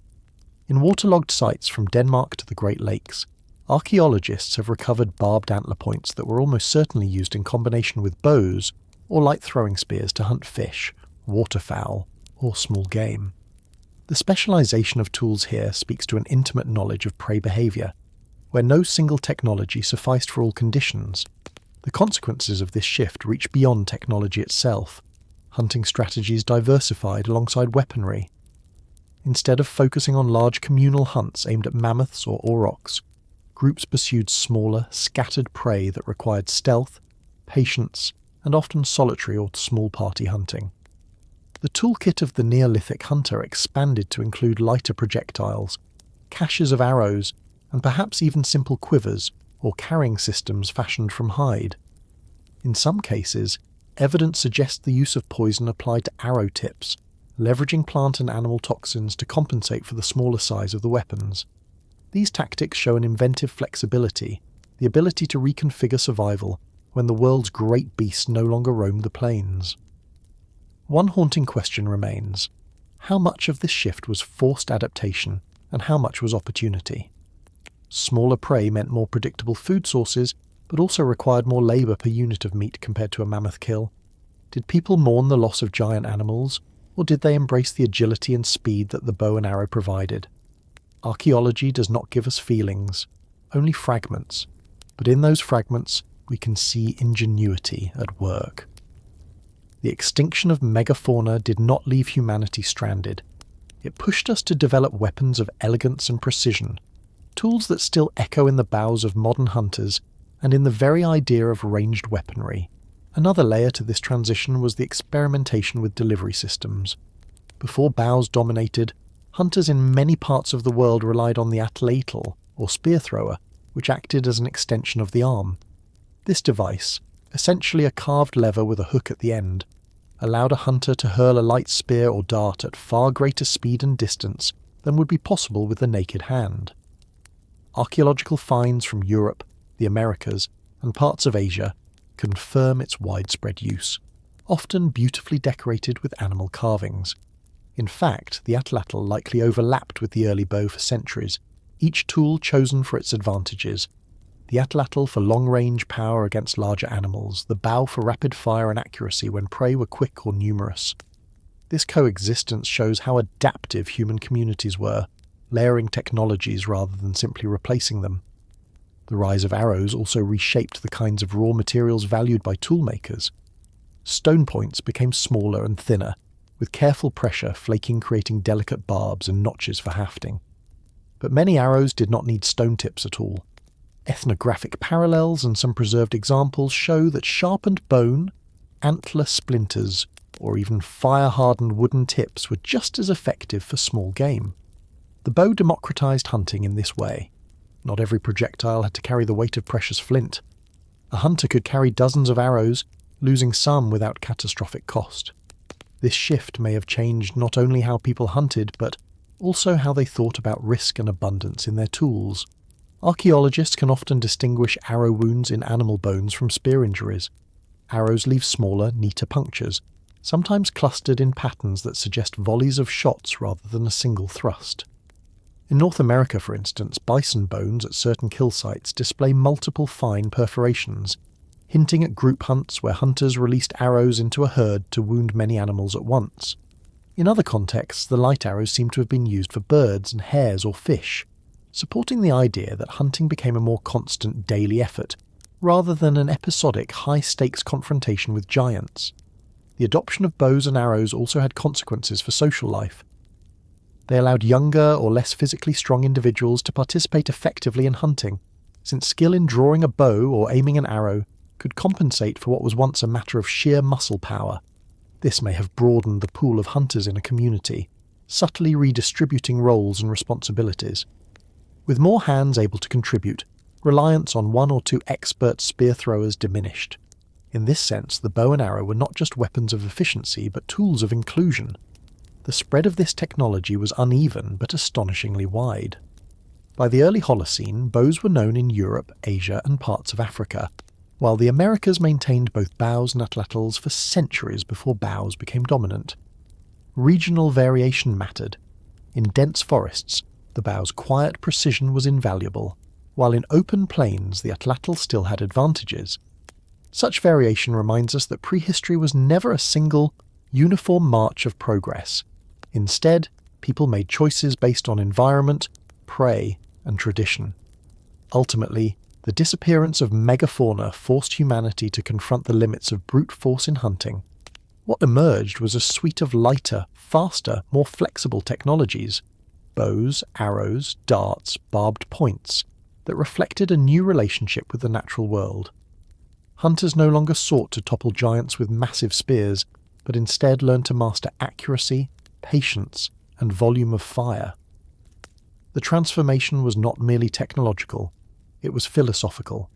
It taught humans that survival lay not in overpowering the world's largest animals, but in outsmarting the swift and the small. And that lesson has echoed ever since, from the first flights of arrows across late Ice Age valleys to the enduring archery tradition still alive today. The bow and arrow is so familiar to us today that it can be easy to forget what a revolution it represented in deep time. Imagine, for a moment, the silence of a late Pleistocene marshland or the edge of a post-glacial forest around 10,000 years before the present. Large animals still moved through those landscapes, but smaller, quicker prey increasingly defined the rhythm of subsistence. To approach within spear range was dangerous and often impossible. What was needed was a tool that could reach across distance, strike without warning, and yet be carried easily by a single hunter. This is where the bow emerged, not as a sudden invention, but as a convergence of materials, skill, and imagination that had likely been building for millennia. The bow was, in many ways, the stealth technology of the Stone Age, turning human hunting into something quieter, faster, and more precise. The archaeological record gives us scattered but invaluable glimpses into this development. One of the oldest known bows comes from 𝐓𝐈𝐌𝐿𝐄𝐒𝐒 in Denmark, preserved in the waterlogged layers of a bog and dated to roughly 8,000 years before the present. Carved from elm wood, its elegant symmetry and narrow limbs show an understanding of tension and resilience that was far from primitive. These bows were not simply sticks bent with a string. They were carefully shaped tools that distributed energy efficiently, suggesting that their makers had experimented, refined, and transmitted designs across generations. The home guard bows also reveal that archery was not restricted to one environment. They were likely used in forests as well as wetlands, where their reach allowed hunters to target deer, birds, and even fish. Earlier evidence pushes the origin of archery back even further. At Stellmore in northern Germany, excavations uncovered thousands of arrow shafts and bone points associated with reindeer hunting around 11,000 years ago. The sheer scale of the finds suggests not casual use, but a well-established technology at the end of the Ice Age. These arrows, some with finely carved foreshafts and barbs, indicate that hunters already understood how to tailor projectiles for specific prey. Stellmore's reindeer bones also carry the signatures of arrow strikes, direct evidence of the weapon's effectiveness in mass hunts, where speed and stealth made the difference between success and starvation. Beyond Europe, fragments of early bows and arrowheads turn up in Africa, where some scholars argue that archery may have roots stretching into the late Stone Age, perhaps as early as 64,000 years ago, at sites like 𝐓𝐈𝐌𝐿𝐄𝐒𝐒 Cave in South Africa. There, tiny stone points appear too small for spears, better suited for light arrows. Whether these represent true bow use or experimental projectiles remains debated, but they remind us that the story of archery is global and likely older than the most spectacular preserved finds. What made the bow so transformative was not just its ability to kill, but its efficiency. An arrow could be released in near silence, avoiding the commotion that a spear throw or atlatl launch might cause.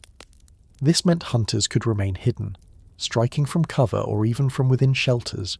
The energy stored in the bent wood released in an instant through the string, gave projectiles a velocity and force that belied their size. Suddenly, even small groups of hunters could target fast-moving animals like deer, wild goats, or birds on the wing. Archery extended the human reach not only across space, but also across ecological niches, opening new food sources and strategies. Equally important was the portability and repeatability of the system. A bow could be carried slung across the back, light enough for long journeys, and a quiver of arrows provided multiple chances in a single encounter. This redundancy reduced risk, since a missed shot no longer meant a lost opportunity. It also allowed for cooperative hunts where volleys of arrows could be loosed in quick succession, overwhelming even wary herds. Though we cannot reconstruct the exact soundscape of those hunts, one can imagine the soft twang of strings replacing the heavy thud of spears, a shift that signalled both technological innovation and a different philosophy of survival. The craftsmanship behind bows also deserves attention. Selecting the right wood required knowledge of local trees and their properties: yew, elm, or ash in Europe, bamboo in parts of Asia, and other flexible hardwoods elsewhere. Each material demanded particular shaping, drying, and tillering to balance strength with elasticity. Strings were another delicate problem, often made from sinew, rawhide, or twisted plant fibres, each with its own durability and weather resistance. Arrow construction multiplied the complexity. Shafts straightened by fire or pressure, fletchings of feathers aligned to stabilize flight, and points designed for piercing, cutting, or barbing depending on the quarry. In all, the bow and arrow system was not one invention but a suite of technologies, each interdependent and requiring accumulated wisdom to perfect. The spread of archery across continents in the early Holocene also raises questions about cultural transmission versus independent invention. Did the idea travel along networks of contact, carried by migrants and shared at seasonal gatherings? Or did different groups facing similar ecological challenges arrive at similar solutions on their own? The truth may be both. In any case, the bow's wide distribution by 10,000 years ago demonstrates its utility, a technology so compelling that it became part of human life almost everywhere it could. And yet, the bow was not always embraced instantly or universally. In some regions, like the Arctic, the spear thrower retained prominence far longer, suited to open spaces and large game. Elsewhere, traditions of spear use continued alongside archery, suggesting that old habits, ritual significance, or simple preference-shaped choices. The bow story, then, is not one of inevitable triumph, but of integration into diverse toolkits. It was another option, powerful and versatile, but always adapted to the rhythms of local life. As we trace this technology across the Stone Age, we see not just weapons, but a deepening mastery of materials, physics, and social cooperation. The bow and arrow distilled human ingenuity into a quiet, deadly curve of wood and string, capable of transforming landscapes of survival. And while it would later carry connotations of war, in its origins it was above all a hunter's tool, a way of reaching into the forest, the marsh, or the sky itself. What remains unanswered is how much of its invention was sudden spark, and how much was the slow layering of insight over thousands of years. Did one inspired hand first bend a branch and string it, or was the bow the culmination of countless small experiments that no one hunter could ever claim?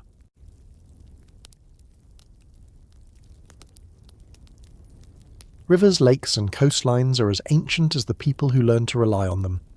Yet for much of the Paleolithic, the archaeological record shows a puzzling absence of specialized fishing gear, leading early scholars to believe that humans had not mastered aquatic resources until surprisingly late. That assumption is steadily dissolving under the weight of evidence. By the time we enter the Holocene around 10,000 years before the present, fishing kits appear in astonishing diversity across the globe. The problem is that much of this technology was made of perishable material: wooden weirs, basket traps woven from reeds, or cords twisted from bark fibres, which survive poorly compared to stone or bone. What remains to us are fragments: a sharpened point of antler, a carved bone fishhook, a cluster of stone sinkers drilled with holes. From these traces we reconstruct not only meals, but entire systems of subsistence. The Stone Age toolkit was not complete without tools designed to harvest the water. Take Japan, for instance, where the Jomon people left some of the world's earliest fish hooks, beautifully carved from deer bone and shell, dating to around 23,000 years before the present. but proliferating especially after 10,000 years ago. These were not crude experiments. Some are barbed, others are gorge hooks shaped like slender cylinders designed to lodge crosswise in a fish's throat. Their very variety shows experimentation, adaptation to different fish species, and the importance of aquatic food in their diet. Alongside the hooks, archaeologists have found net weights, pebbles with grooves or notches that held down woven fibre nets.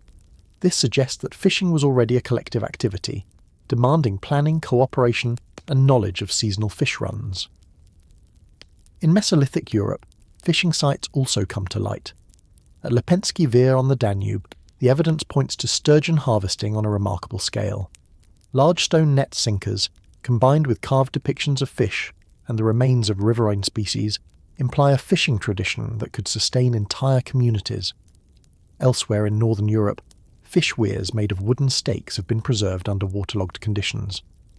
These simple but ingenious structures funneled fish into enclosures where they could be trapped in numbers without direct pursuit.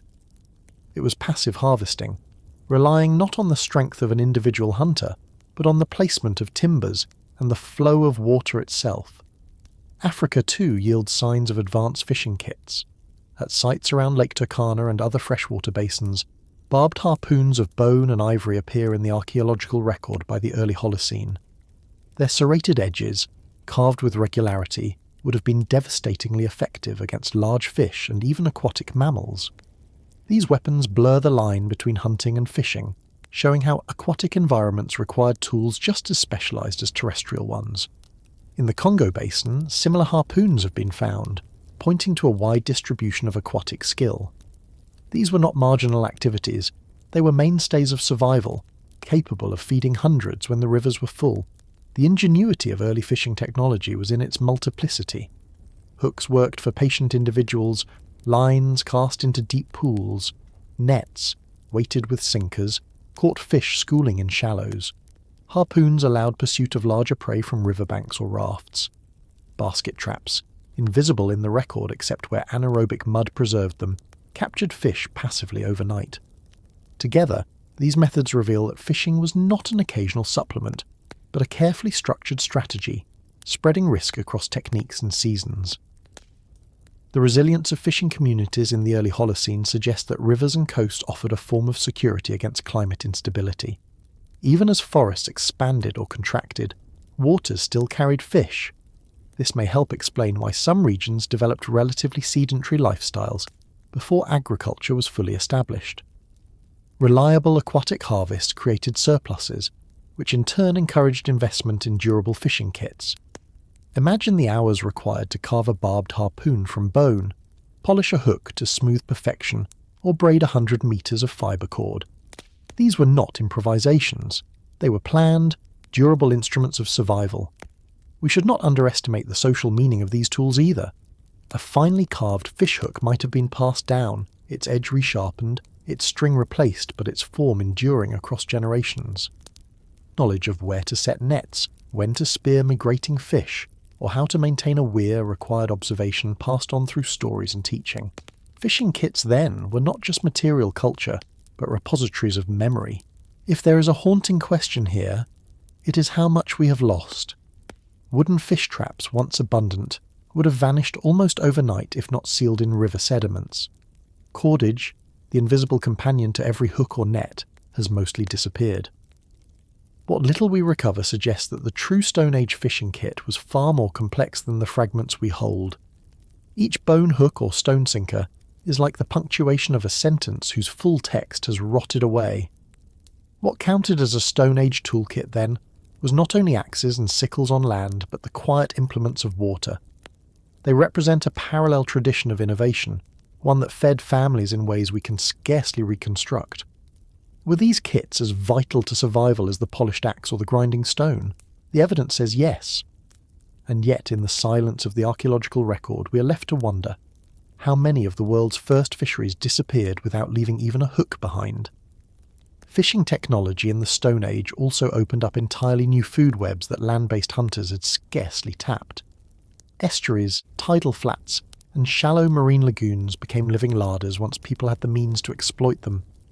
Archaeologists working along the coasts of Scandinavia, Britain and the Baltic Sea have uncovered shell middens, enormous heaps of discarded shells, fish bones and broken tools that show communities returning to the same shores year after year. These middens are more than garbage dumps. They are silent records of people mastering tidal rhythms, cataloguing seasonal abundance, and designing kits that match the challenges of saltwater as easily as freshwater. The hooks and sinkers found in these sites, sometimes accompanied by the remains of dugout canoes, hint at a horizon where fishing no longer stopped at the riverbank but pushed into the open sea. Another overlooked element of the Stone Age fishing kit is the spear thrower adapted for water. We tend to picture the atlatl, or spear-throwing lever, as a hunting tool on land, but in certain regions lighter darts tipped with barbs were perfectly suited to striking fish in clear shallows.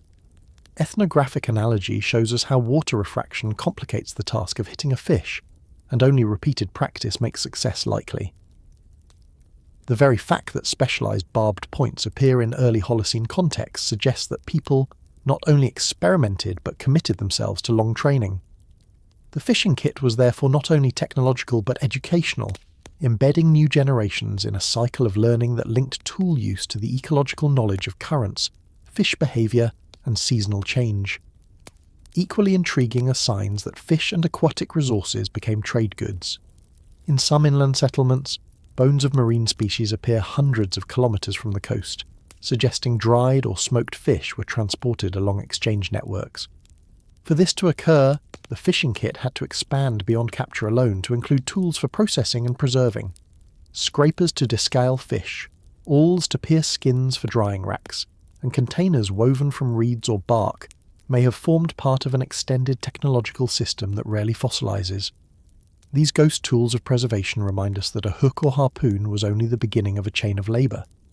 Experimental archaeology has shed light on these gaps. Modern reconstructions of net making using locally available fibres show that even modest Stone Age groups could produce surprisingly strong cordage capable of withstanding repeated immersion. Trials with replica bone fishhooks confirm their sharpness and durability, sometimes outperforming modern steel hooks against small fish. By testing these ancient designs, researchers remind us that the Stone Age fishing kit was not primitive improvisation, but the product of centuries of refinement. In the end, the quiet genius of the Stone Age fishing kit lies in its invisibility. Unlike polished axes or monumental stone structures, these tools rarely capture the spotlight. Yet without them, countless communities would have faced hunger during lean seasons. They were the steady companions of rivers and coasts, feeding children, supporting settlements, and perhaps inspiring the earliest inklings of cooperation that later built farming villages. The question that lingers is how much of our early survival rested on these lost nets and vanished lines, and whether their absence from the record has led us to underestimate the ingenuity of our ancestors who fished as skillfully as they hunted.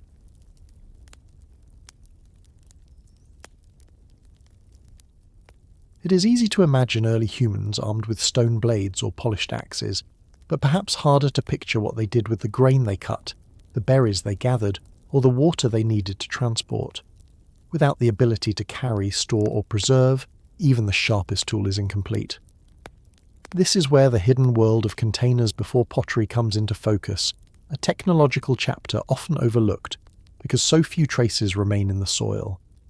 Yet without baskets, gourds, leather pouches and woven nets, survival would have been far harder. The question is not whether such containers existed, they were almost certainly everywhere, but how we can glimpse them when they vanish so easily from the archaeological record. Some of the oldest clues come not from the objects themselves, but from impressions left in clay.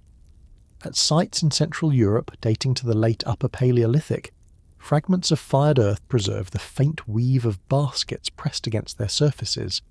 These ghostly imprints are the shadows of a craft already in full bloom by the time agriculture was on the horizon.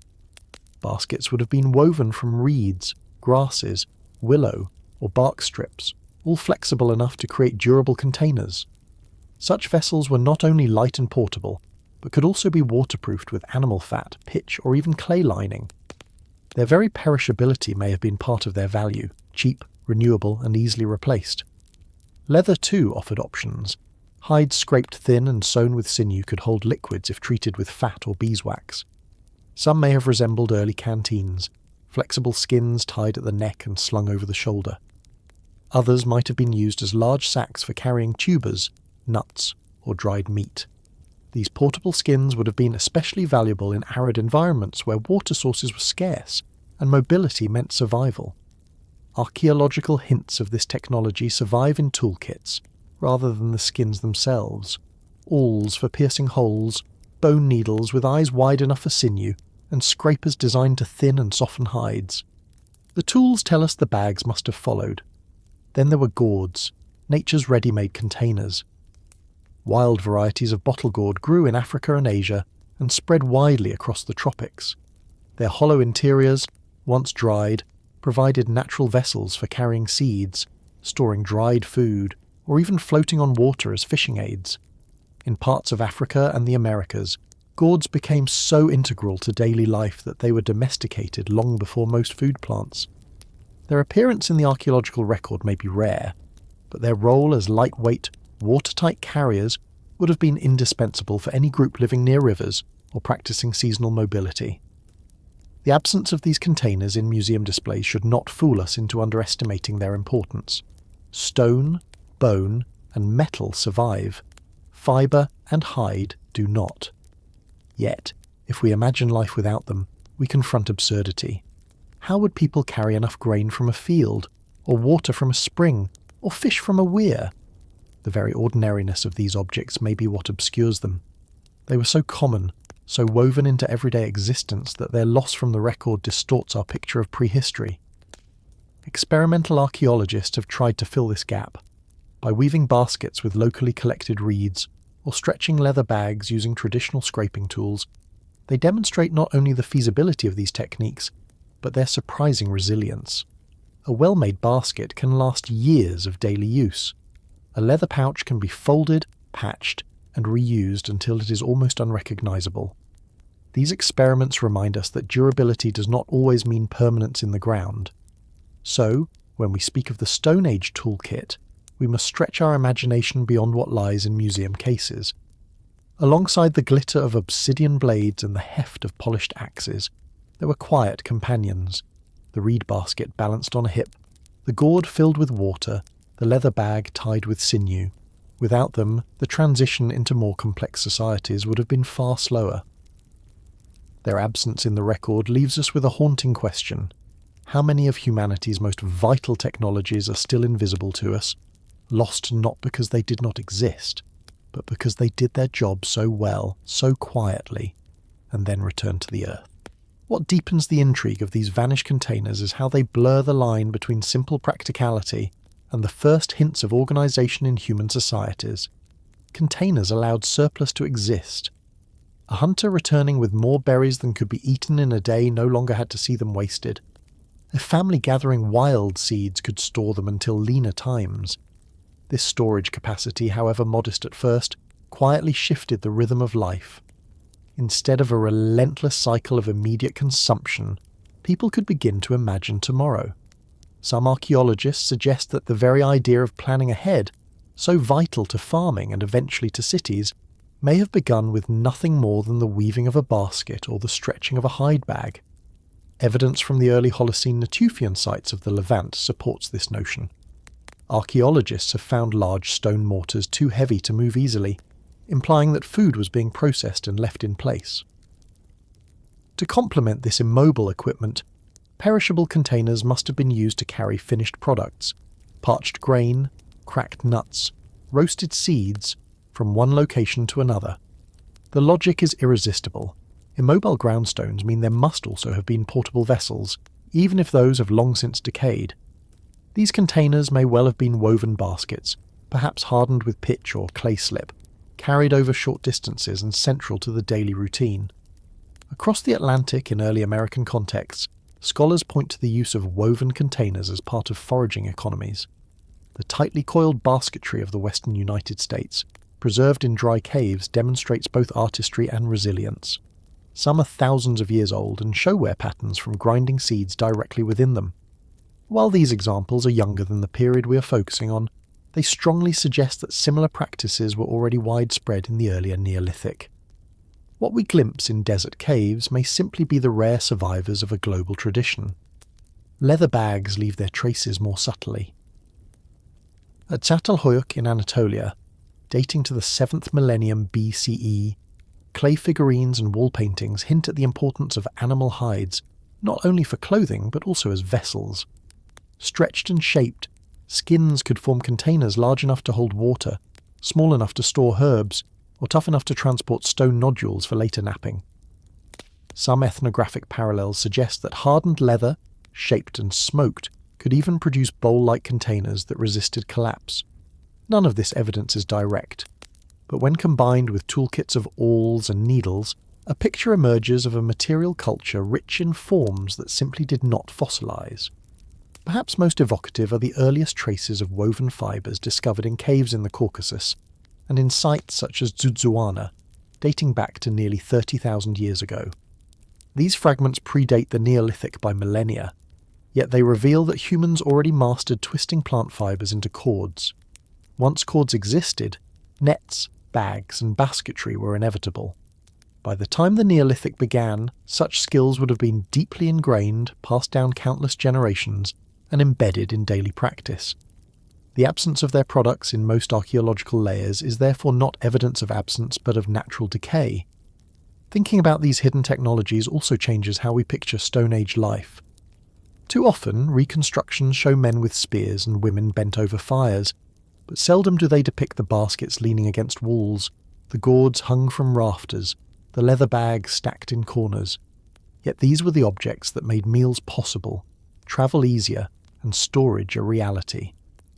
They were part of the architecture of daily life, soft, quiet, and vanishing into the earth, but indispensable to survival. In the end, the invisibility of perishable containers reminds us of the humility needed in archaeology. What survives may only be a fraction of what mattered. Every flint axe displayed in a museum was probably once accompanied by a dozen baskets or pouches that carried food, seed, or water. Without them, those axes would have been far less useful. It raises the unsettling but inspiring thought that entire domains of human ingenuity still lie hidden from us, not in the ground, but in the invisible gap between what the earth preserves and what it lets dissolve.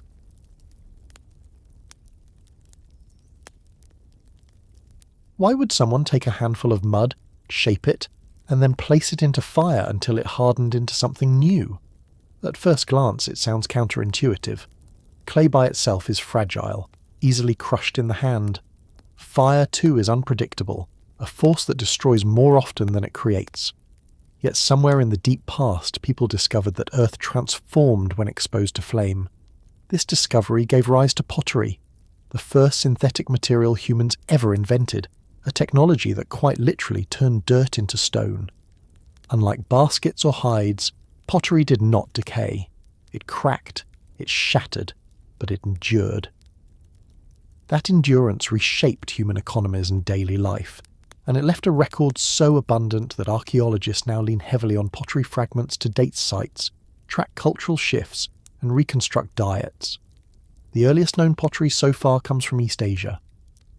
In southern China's Jianrendong cave, shards have been dated to about 20,000 years ago, long before the Neolithic farming revolutions of the Fertile Crescent or Europe. In Japan, the Jomon culture began producing pottery around 16,000 years ago, and these early pots already show evidence of deliberate firing techniques.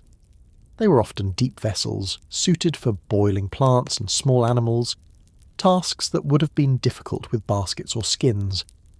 Pottery here emerged not as a luxury of settled farmers, but as a tool of foragers who needed durable, fireproof containers to expand their culinary range. The timing matters. It suggests that pottery was not tied exclusively to agriculture, but to innovation in food preparation. From East Asia, the idea of fired clay spread slowly across continents. In Siberia and the Russian Far East, pottery appeared in hunter-gatherer contexts by about 14,000 years ago. In the Near East, it arrived later, around 8 to 7,000 BCE, at a point when farming communities had already begun to emerge. In Europe, pottery arrived with the spread of early farmers from Anatolia during the 6th millennium BCE. Each of these adoptions tells a different story. In some places, pottery was embraced by foragers, in others by agriculturalists, and in still others it seemed to lag behind other technologies. There was no single invention moment followed by universal adoption. Instead, pottery was reinvented, reinterpreted and reshaped to fit local needs. What pottery offered above all else was durability. Unlike leather pouches or baskets, pots could be set directly onto fire. They allowed foods to be boiled, grains to be cooked into gruel, and bones to be simmered for hours until nutrients leached out. In essence, pottery extended the digestive system. It unlocked calories previously trapped in fibrous plants or marrow too difficult to extract. Cooking in pottery also softened foods, making them easier to chew and digest, particularly important for children and the elderly. Archaeologists studying dental remains have noted changes in wear patterns that correspond to softer diets, hinting at how pottery may have literally reshaped the human mouth. Equally transformative was the role of pottery in storage. Grains sealed in pots could be kept dry for months. Liquids could be transported with less risk of leakage. This storage capacity allowed communities to smooth out seasonal shortages, accumulate surplus, and begin the long trajectory toward economic inequality and specialization. Yet even at this early stage, pottery was fragile. A dropped pot could shatter into dozens of pieces. To counter this, potters experimented with temper, adding crushed shells, sand, or plant fibers to clay before firing to reduce cracking. This knowledge, learned through trial and error, is one of the earliest examples of material science. The spread of pottery raises an unanswered question. Why did some communities adopt it quickly while others resisted? In parts of Africa, for example, people used baskets and gourds for centuries after pottery was known. Some scholars suggest that where mobility was essential, heavy pots were a burden. In contrast, where groups became more sedentary, pots gained obvious advantages. The balance between mobility and storage likely dictated adoption rates more than the mere presence of knowledge. To modern eyes, pots seem obvious, even inevitable. But to appreciate their strangeness, we need only return to the hook. Why fire dirt into stone? The leap required imagination, patience, and a willingness to waste effort on experiments that might have failed dozens of times before succeeding. Out of those experiments emerged one of the most enduring technologies of all time, and as soon as pottery existed, it began to multiply. Different sizes, different shapes, different purposes, until whole toolkits revolved around these new containers. The haunting question that remains is whether we undervalue the intellectual daring of that first potter. Did they know they were beginning a revolution, or were they just trying not to spill their soup? What also becomes striking when we look at the archaeological record of pottery is how quickly people began to specialize the craft once the core principle was discovered. The first pots were often thick-walled and unevenly fired, functional but crude. Yet within only a few generations at some sites, potters were producing vessels of remarkably thin walls, evenly baked, with careful smoothing to prevent leakage. This suggests not only trial and error but the passing down of knowledge, apprenticeship and perhaps even dedicated craftspeople, whose daily role involved nothing but making containers. That kind of specialization hints at an important shift. Technology had reached a point where it could sustain people not directly engaged in food gathering, but instead focused on producing tools for others. The experimental side of pottery also tells us something about human patience. Firing clay requires control over temperature and timing. Too cool, and the pot crumbles back into powder when it touches water. Too hot, and the vessel may crack apart in the flames. Evidence from East Asian and later Near Eastern kilns shows that people eventually learned to regulate heat through covered pits, stacked firing chambers, and fuel management. These innovations belong as much to engineering as to craft. Archaeologists studying ancient kilns often note that their very existence signals growing permanence of settlements, since building and maintaining them was hardly worth the effort for groups who moved every season. Equally important is the fact that pottery was not uniform even within a single community. Some vessels were large storage jars, others small bowls, others long-necked bottles suited for pouring. This functional diversity implies a diet becoming more complex and foodways more elaborate. Cooking was no longer simply a matter of roasting meat over fire or grinding seeds into mash. By the Middle Holocene, some communities were boiling broths, fermenting grains, and perhaps experimenting with early forms of beer. Pottery thus did not only preserve food but transformed it, opening cultural doors to cuisines we might never reconstruct, but which surely changed social life in profound ways. The wider implications also include a subtle environmental one. Clay was abundant, but fuel for firing pots was not. To produce ceramics on any scale required collecting and burning large amounts of wood, brush, or dung.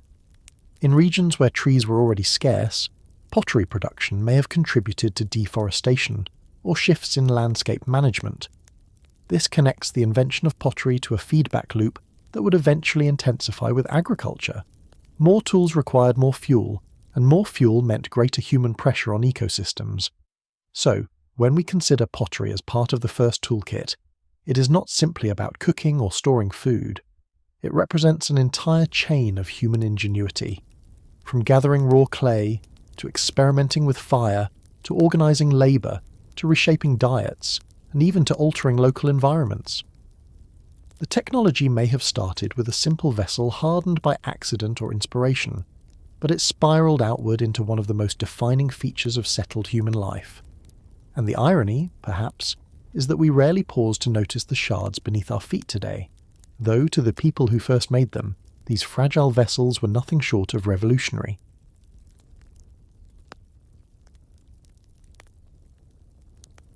Fire in the Neolithic world was no longer a marvel of nature or a chance spark guarded against the wind. By the time the Holocene had settled the climate into something resembling our own, fire had become one of the most versatile tools at humanity's disposal. It was portable, renewable, and endlessly adaptable. We tend to think of it as warmth in the cold and light in the dark, but archaeologists now know that its uses reached into almost every corner of daily life, often in ways that are easy to overlook. What is striking is that fire, unlike a stone blade or a ceramic pot, left behind clues not only in the form of charcoal or ash, but also in altered soils, hardened artifacts, and the scars it etched into landscapes. These traces tell us that Neolithic communities treated fire not as an occasional helper, but as a constant companion, a multi-tool without shape that shaped nearly everything else. Cooking may be the most obvious use, but in the Neolithic it also became the most transformative. Long before metal pots, people were setting clay vessels into glowing embers, baking bread like cakes on heated stones, or simmering seeds and tubers into gruels that unlocked more calories than raw ingredients ever could. Heat softened roots too fibrous to chew, removed toxins from some plants, and made meat last longer. In fact, there are hearths in sites like 𝐓𝐈𝐌𝐿𝐿 and 𝐓𝐈𝐿𝐼𝐌𝐄𝐒 where burnt residues of grains and legumes suggest meals that were increasingly complex, something closer to recipes than mere survival. Fire thus expanded the edible world, effectively enlarging the human menu at the same time that cultivation was reshaping supply. But the story of fire as a tool did not stop at food. Archaeologists examining preserved timbers from lakeshore dwellings in Europe have found evidence that posts were fire-hardened before being driven into the ground.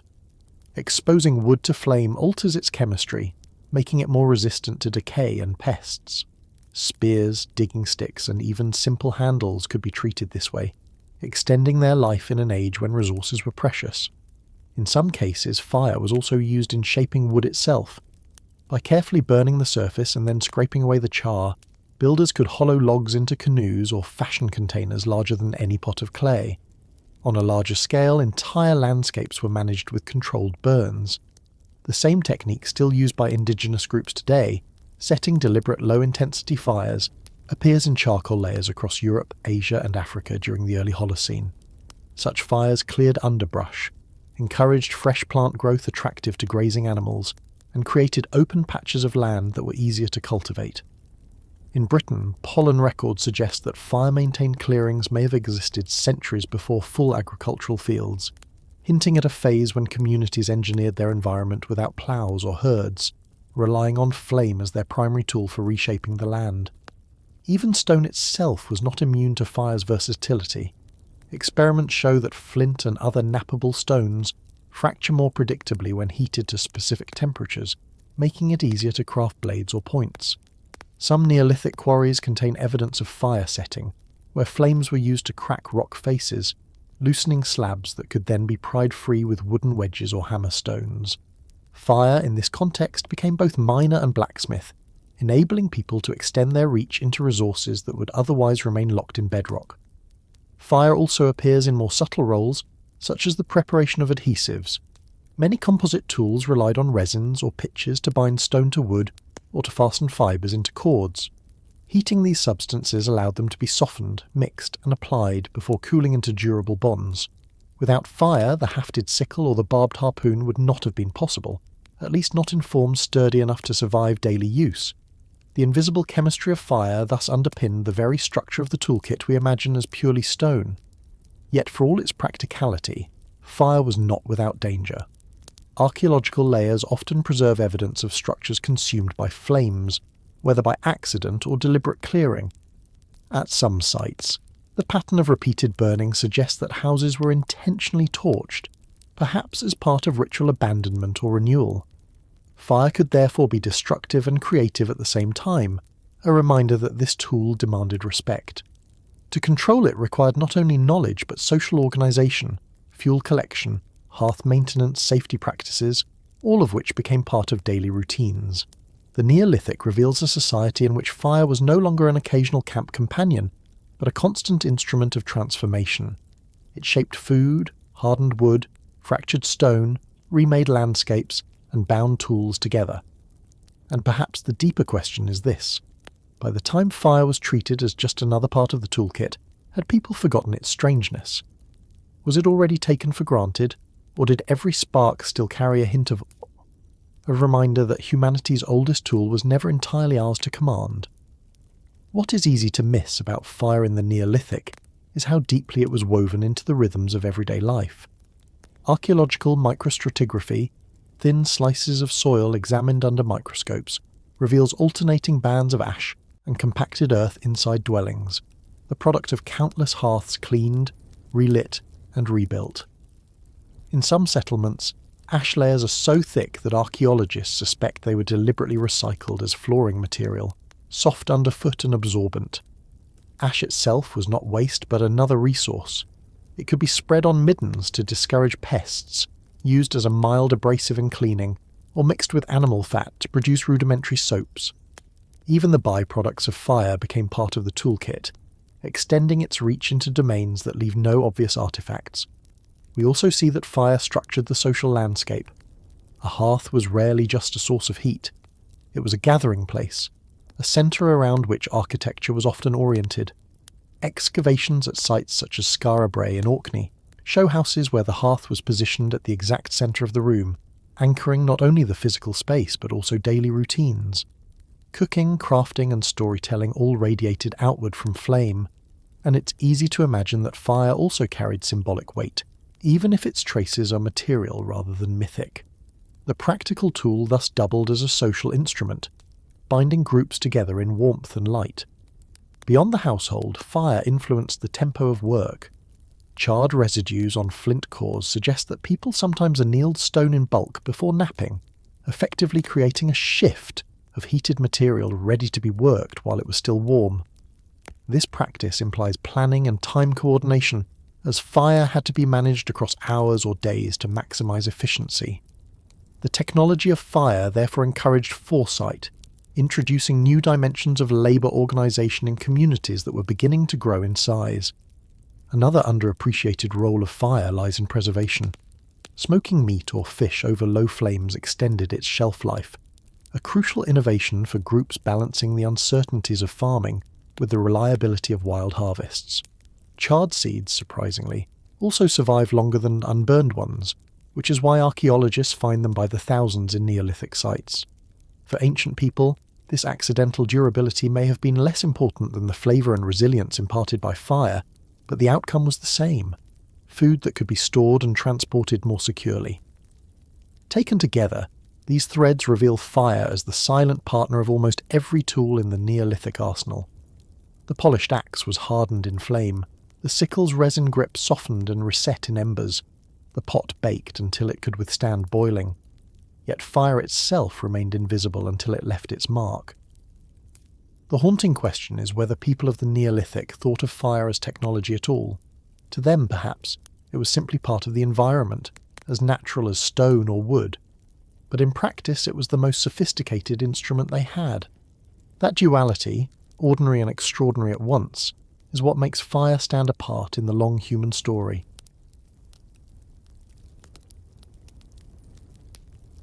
When we think of the Neolithic, we usually picture stone tools, pottery, or polished axes. But perhaps one of the most profound changes in daily life came from something far less durable: threads and cloth. For millions of years, hominins protected themselves with little more than hides, skins, and furs. These worked well enough in Ice Age environments, but they were limited by the body of the animal itself. A hide was heavy, stiff, and difficult to shape, and while scraping, cutting, and sewing could make it more manageable, there were hard limits. Then, sometime after the last Ice Age ended, humans began twisting fibres into thread, and from there, thread into woven cloth. The moment people learned to spin and weave, they opened the door to a technology that was as transformative as fire or stone. The earliest hints of this shift are frustratingly indirect, because textiles rarely survive the damp and bacteria-rich soils of most archaeological sites. Instead, we find impressions of woven cloth in clay, charred scraps preserved by fire, or more often the tools of the trade, spindle whorls for spinning fibres into thread, loom weights for keeping tension on warp strings, and bone or antler tools used to beat wefts into place. At sites across Europe, the Near East, and even parts of East Asia, these artefacts begin to appear after about 10,000 years before the present, a time when communities were already experimenting with settled life. The oldest direct evidence of woven cloth comes from fragments of flax fibres in caves in modern-day Georgia, dating back nearly 34,000 years, but these seem to represent experimentation rather than full adoption. It was only in the Neolithic that textiles became routine.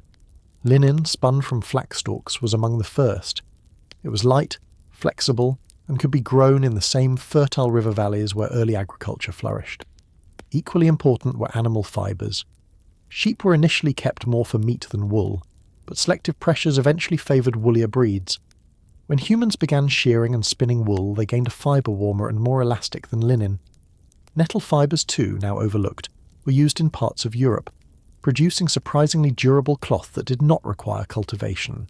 Spindle whorls, often made of baked clay or stone, tell us not only that thread was being spun, but also that spinning was systematic, standardised, and specialised. Each whorl carried its own weight and diameter, which controlled the thickness of the yarn. This was not a casual task, but an industry in miniature, with communities investing time and skill to perfect the conversion of raw fibre into workable thread.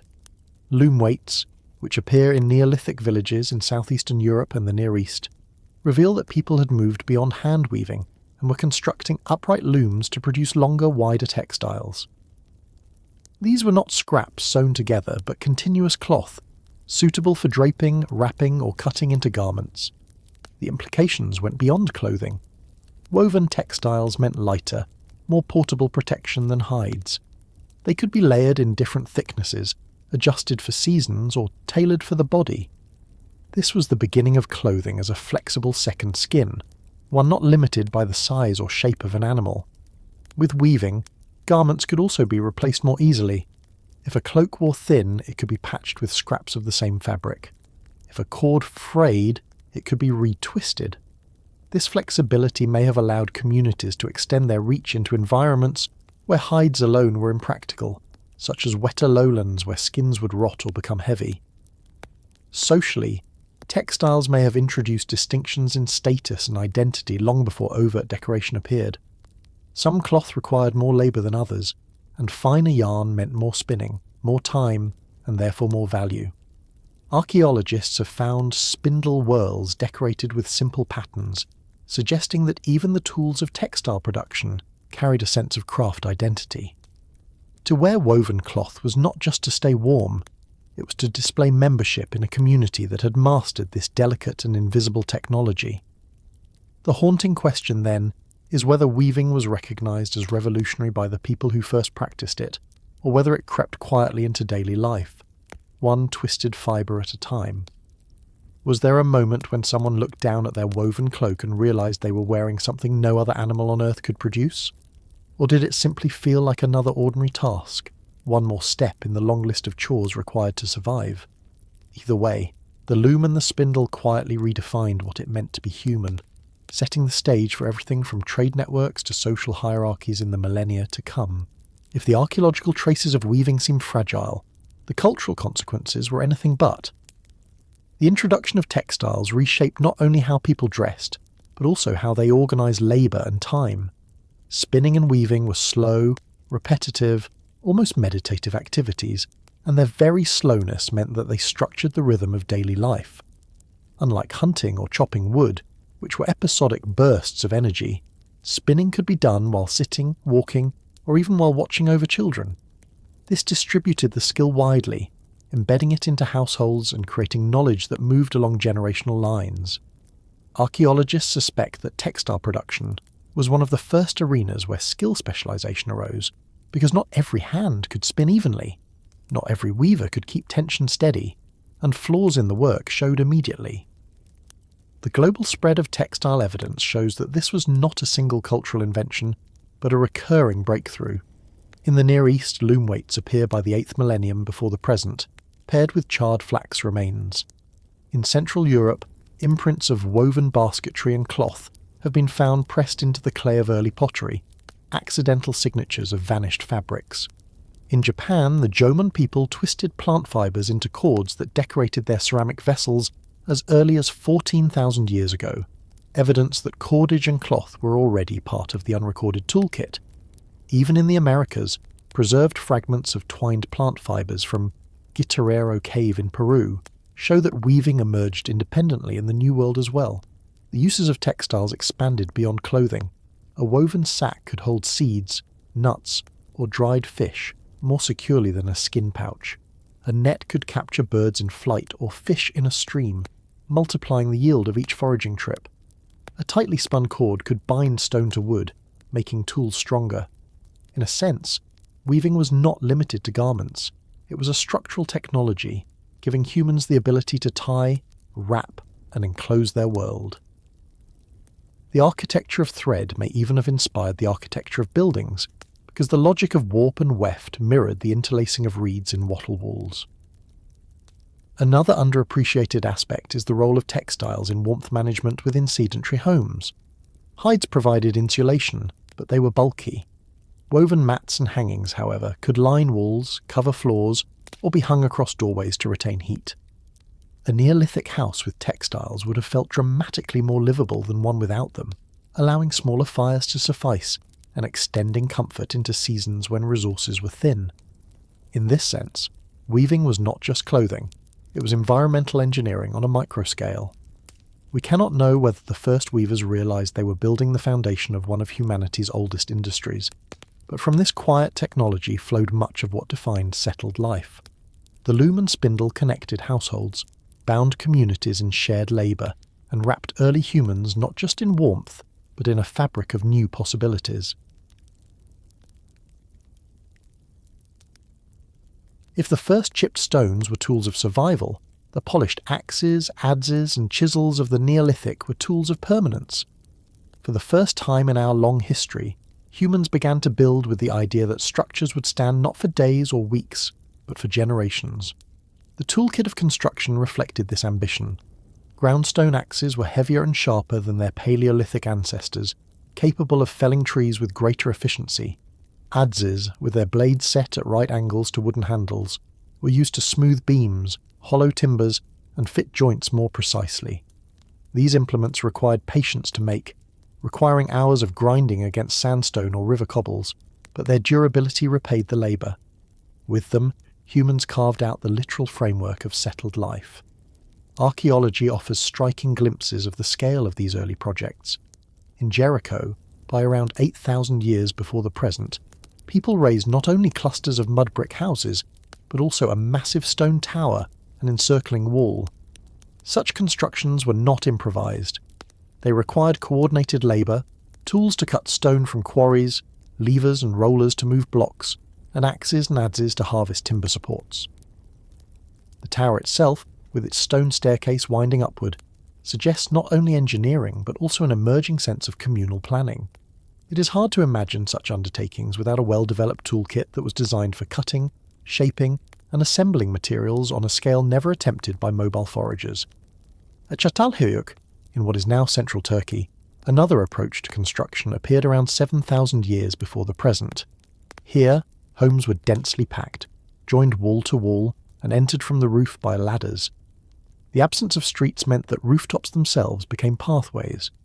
To create such dense rectangular structures required a new kind of precision in shaping mud brick, timber and plaster.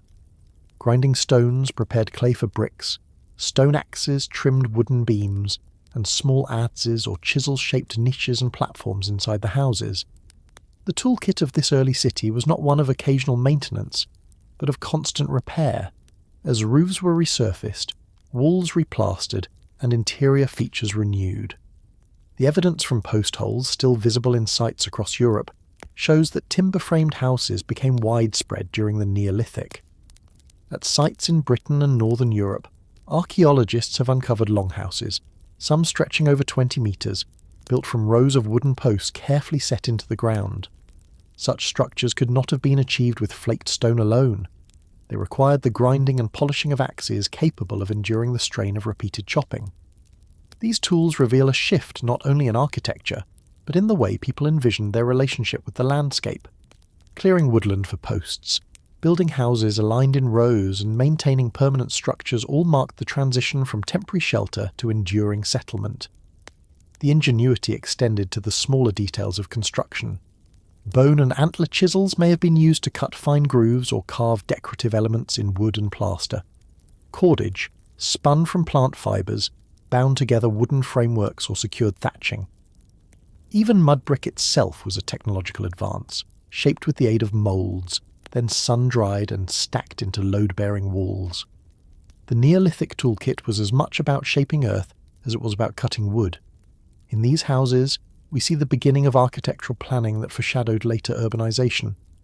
Doorways aligned, walls were replastered seasonally, and hearths occupied central stable positions.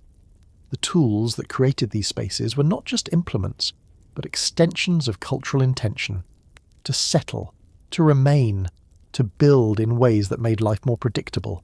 And yet, as impressive as Jericho's tower or 𝐓𝐈𝐌𝐄𝐒𝐒's dense neighbourhoods appear, they remind us of a humbler truth. Without the polished axe, the patient adze, or the sturdy chisel, these visions of permanence would have remained impossible. The act of construction in the Neolithic was not simply about building walls and roofs, but about reshaping entire landscapes into spaces of permanence. When archaeologists uncover the remains of longhouses in Central Europe, what they are really seeing is a transformation in scale. These structures, some over 20 metres in length, could house extended families or serve as communal gathering places. To create such vast interiors, people relied on a growing familiarity with timber, how it warped, how it split, and how best to brace it. This knowledge was inseparable from the tools they carried. A polished axe was not merely sharper than a flaked core. It distributed force differently, allowed for longer bouts of chopping, and produced cleaner cuts that could fit timber together with greater stability. One overlooked element of this construction revolution is the preparation of materials before assembly. Clay for mud bricks had to be dug, mixed with straw, shaped in moulds and dried in the sun. Grinding stones smoothed the clay, while wooden paddles and cord impressions left textures that helped bricks hold together. In wetter regions, wattle and daub techniques, woven sticks plastered with mud, created lighter walls that could be repaired easily. Such methods required specialised knowledge of the local soils and seasonal rhythms, along with the right set of implements to cut, weave, and plaster.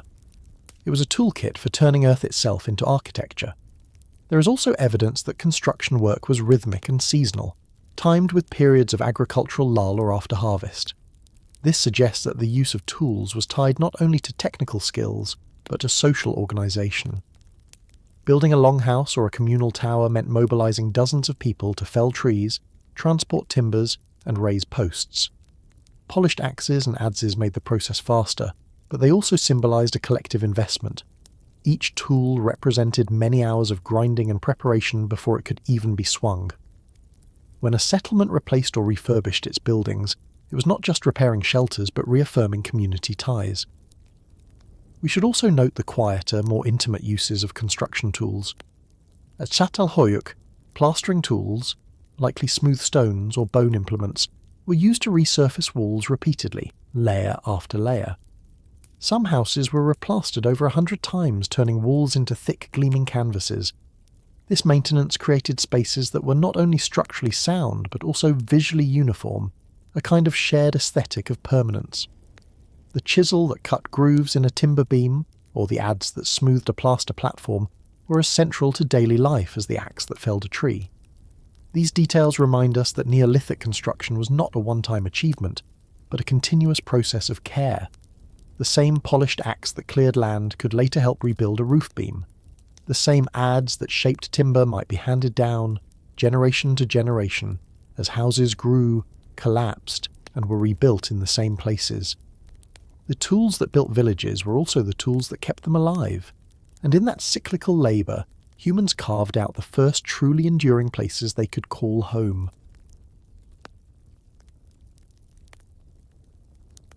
Across the millennia of stoneworking, most tools were born out of necessity. They were sharpened, worn, and discarded in the rhythm of everyday life. Yet scattered among the archaeological record are tools that seem different, objects that challenge the assumption that every blade and axe was meant to cut, scrape, or dig. Some are too small to have ever been functional, others are impossibly well polished, so finely finished that the effort invested in their creation far exceeded practical use. These tools raise the haunting question: were some of them made not to be wielded, but to be seen, to be buried, or to be remembered? In burials from the Neolithic, archaeologists frequently uncover ground axes laid alongside the dead. Many of these axes show no signs of wear, their edges unblemished, their surfaces gleaming from polishing. To place a tool in a grave might seem practical at first glance, perhaps a gesture of equipping the deceased for work in another world. But the perfection of these artifacts, their untouched edges, suggests a different role. These axes seem more like symbols of identity or status, emblems of what the person represented in life. In some cases, the size and weight of the deposited axes are impractical for real use, which further reinforces the idea that they were intended to signify meaning rather than perform labour. The miniature tools found in Neolithic contexts push this interpretation even further. Tiny sickle blades, scarcely capable of harvesting a stalk of grain, appear in graves and caches. These miniatures demand explanation. They could have been tokens of identity, scaled-down representations of the tools that defined community life, or they might have been teaching objects, designed to mark initiation into adult roles. Another possibility, equally humbling, is that they embodied symbolic gestures we can no longer reconstruct, fragments of a belief system that has vanished with time. Their presence suggests that tools had begun to operate in two dimensions, as practical devices that shaped the material world, and as conceptual anchors that shaped social and spiritual worlds. There is also the phenomenon of deposition, tools placed deliberately in pits, rivers, or boundaries. In some Neolithic sites, archaeologists find axes buried in groups, sometimes broken deliberately, sometimes whole. These are not discards of worn-out implements. They appear to have been carefully placed, often in context with no practical explanation. The act of removing a perfectly serviceable tool from circulation and burying it in the earth points toward ritual practice. Tools, in this sense, were not only functional, but also vessels of meaning, charged with symbolic power that demanded controlled disposal. Such patterns remind us that tools were not neutral. A polished axe gleaming in the sunlight might have embodied authority or even protection. The person who carried it may have been marked as a leader, a craftsperson, or a guardian of community traditions. To place that same axe in the ground upon their death was to signal the end of a role, a closure of a social contract between person and community. It is important to recognise, though, that we are navigating uncertainty. We can trace wear patterns, we can measure edges, and we can reconstruct manufacturing techniques. But the meanings ascribed to tools lie beyond direct recovery. What we glimpse in these symbolic artifacts is less a certainty of ritual practice, and more an echo of worlds where tools were never just tools. They were carriers of memory, identity, and belief. The Neolithic toolkit, therefore, was not simply a collection of practical devices, but a mirror of the human condition itself, balancing the need to survive with the desire to signify. When archaeologists attempt to make sense of these ritualized tools, context often matters more than the object itself. A polished axe found lying beside a hearth might be interpreted as a tool awaiting use, but the same axe, buried carefully under a threshold or deposited in a pit beneath a house floor, takes on an entirely different significance. In such cases, the act of concealment seems intentional, as though the tool was meant to serve as a foundation deposit, a hidden offering to protect the structure or bind a household to the earth it stood on. Similar practices appear across regions from Scandinavia to the Near East, suggesting that this was not an isolated quirk but part of a broader pattern of belief in the symbolic life of tools. In watery landscapes, another layer of meaning appears. At riverbanks and bogs, archaeologists have recovered stone axes that were deliberately cast into the water. These are not accidental losses. The placement is too consistent, the artifacts often too valuable to be discarded carelessly. To throw a tool into water may have been an offering to unseen forces, a way of marking territory, or a ritual of renewal. Whatever the motivation, the gesture transforms the tool from an implement of daily life into a medium of communication between people and their environment. The very durability of stone may have reinforced this symbolism. An axe endures, and so its deposition might carry enduring meaning. Miniature tools, too, can be re-examined in this light. Some may have been charms, carried on the body as amulets. Their reduced scale did not diminish their power. Instead, it allowed them to be portable symbols of belonging or protection. Others may have been placed in children's graves, not because they were toys, but because they represented the roles the child never had the chance to grow into. In this way, miniature sickles or axes could embody unrealized futures, tools for lives interrupted too soon. Even the materials themselves may have mattered. Stone types that were difficult to quarry, that shimmered in unusual colours, or that produced particularly fine polishes might have been selected precisely for their visual or symbolic qualities. To grind a greenstone axe until it gleamed was not only to create a functional tool, but to draw out a property of the stone that resonated within cultural imagination. When such an object was buried or broken deliberately, the act was less about waste and more about transformation, returning something powerful back to the earth. Ultimately, these ritual uses remind us that technology is never separate from culture. The same hands that shaped practical axes and sickles also shaped objects that spoke to identity, memory, and belief. Some tools cut down trees or harvested grain, while others cut through the invisible fabric of social meaning. And in that distinction lies a truth about the Neolithic. Survival and symbolism were never entirely separate, and even the sharpest edge could carry more than one purpose. When we speak of the Stone Age toolkit, it is tempting to imagine a single, universal set of implements used everywhere in the same way. Yet the archaeological record reminds us that nothing about human history is uniform. From continent to continent, people solved the same problems: how to cut, grind, shape, and carry, through tools that reflected local resources, climates, and traditions. The Neolithic was not a single invention, but 1,000 parallel experiments. What emerges is less a toolkit than a mosaic of toolkits, each carrying its own regional logic. In the Levant, as communities shifted toward cultivating wild cereals, grinding stones and mortars became central. Natufian sites from around 12,000 years ago preserve heavy querns, their surfaces worn smooth from repeated use. Here, the toolkit was weighted toward processing plants, reflecting the intensification of grain harvesting that was transforming daily life. A household might own multiple grinding stones, each one shaped by years of labour, their surfaces telling the story of meals prepared and fields harvested. These implements were not portable. They anchored people to places, reinforcing the shift from mobility to settlement. In contrast, in Southeast Asia, the ground adze became a defining implement. With dense tropical forests surrounding them, early agricultural communities required tools capable of clearing vegetation and shaping wood for houses and canoes. Polished adzes with hafted handles appear across island Southeast Asia, spreading even into Oceania with later migrations. Their edges were designed for durability, their shapes adapted to woodworking in environments where timber, not stone, defined architecture and transportation. This regional emphasis reminds us that the forest dictated the form of the toolkit.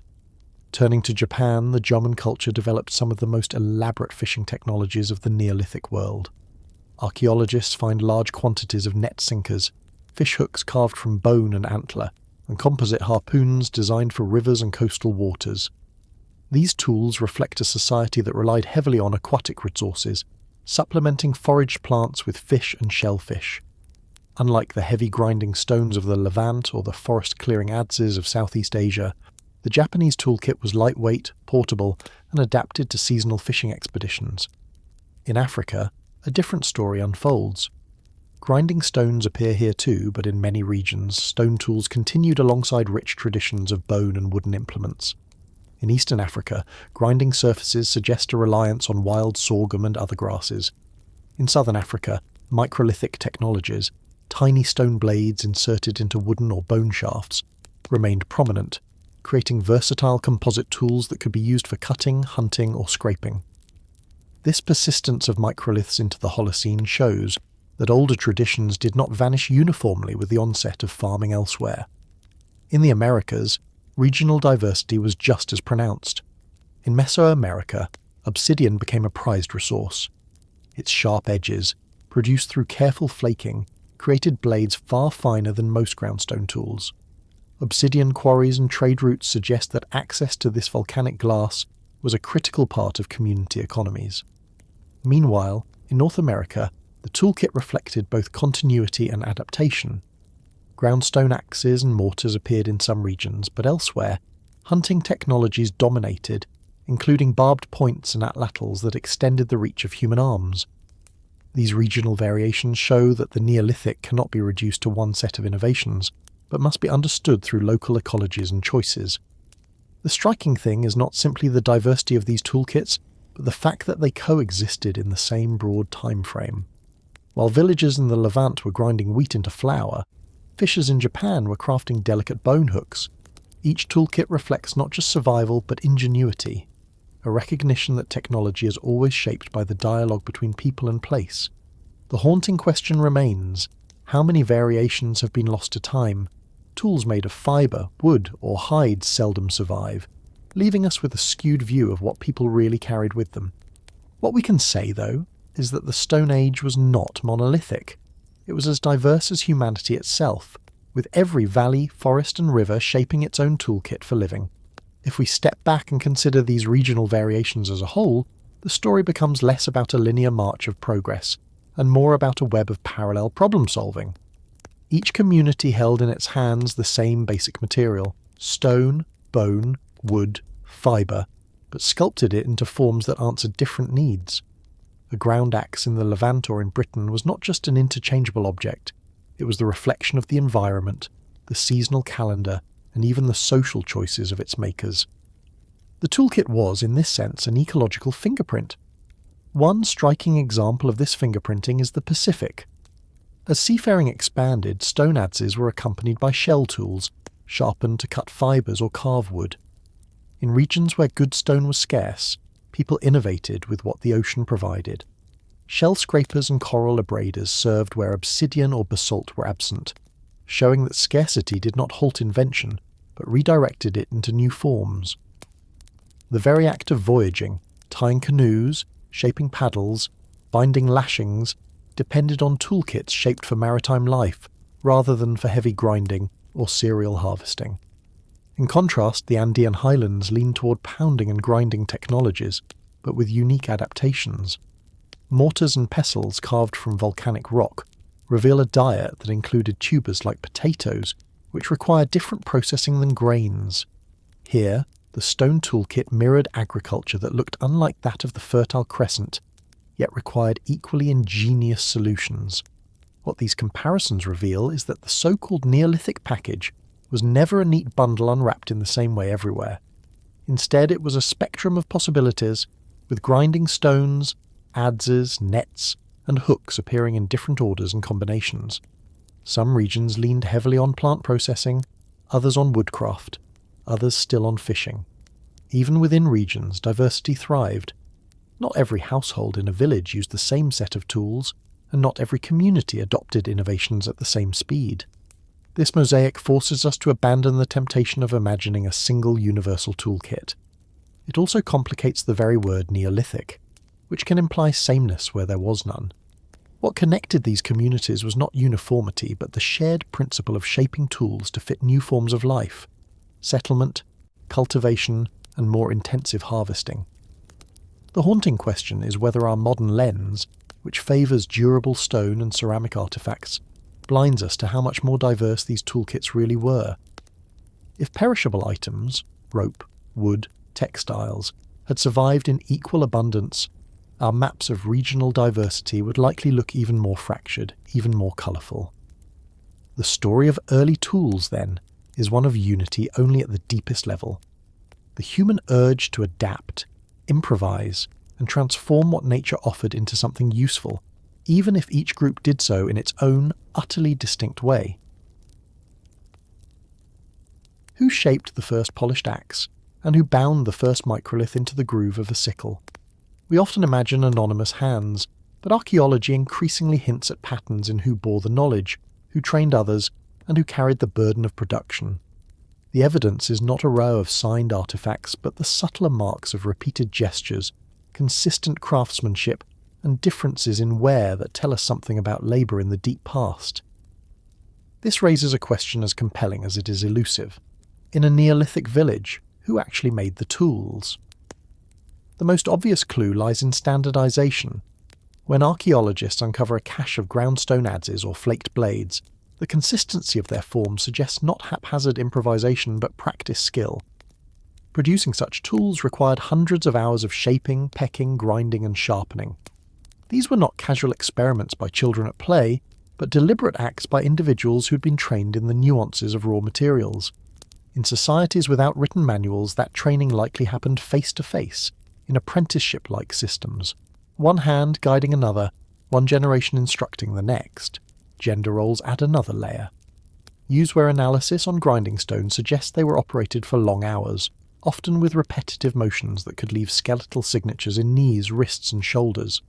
Some osteological studies of Neolithic burials show asymmetries in boneware, implying that certain tasks, perhaps grinding, scraping, or weaving, were carried out consistently by particular groups, very likely women.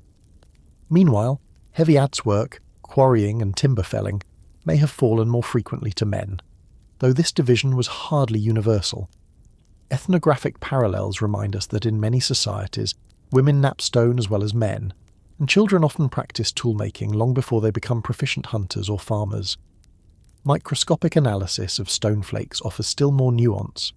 Some blades show neat symmetrical retouch that bespeaks experienced knappers, while others bear clumsy strikes, step fractures, or misangled blows, possible evidence of novices learning their craft. These flawed pieces, discarded near settlements, may be the silent record of apprenticeship. In this sense, every tool assemblage contains not only the polished signature of experts, but also the half-forgotten exercises of beginners. Communal effort also mattered. Large grinding querns weighing dozens of kilograms were not casually moved. Their creation and placement suggest cooperative labour, perhaps family units shaping and maintaining them together. Similarly, rope making, basket weaving, and hafting required many hands, each contributing fibres, resins, or bindings. Toolmaking was not always solitary. It was often a shared act woven into the rhythms of village life. Yet we must be cautious not to impose modern categories of specialisation. These were not full-time blacksmiths or professional carpenters. Toolmaking was embedded in survival itself, inseparable from daily life. The same person who carved a sickle blade may also have planted grain, carried water, or prepared hides. Expertise existed, but it flowed across roles, bound to seasons and needs. The haunting thought here is how much of this labour is invisible. We see the finished axe in a museum case, but not the countless hours of grinding on sandstone, the quiet murmurs of instruction, or the aching arms of those who turned raw stone into something sharper than bone. What survives are the objects, but what truly shaped them were the hidden hands, the webs of teaching, repetition, and shared toil that archaeology can only glimpse. If we try to imagine the social world behind the first toolkits, another layer of complexity emerges. Teaching was not only about passing down a technique, but also about passing down authority and memory. Some knapping sequences, especially those used to create long, thin blades from carefully prepared cores, require such precision that mistakes waste precious stone. To teach that process would have demanded patience, trust, and a willingness to let younger learners fail with valuable material. This suggests that technical knowledge itself carried weight as a form of social capital, something that gave status to those who possessed it, and perhaps obligations to those who inherited it. The archaeological record even hints at group identities tied to tool styles. When we find clusters of settlements using the same characteristic pressure flake arrowheads, or similar patterns of grinding stones, it may not be coincidence. These shared designs could reflect communities bound by kinship or exchange, with recognizable signatures of craft marking who belonged where. For instance, in some regions of Europe, certain arrowhead shapes appear in long chains of villages, while nearby areas favoured completely different forms.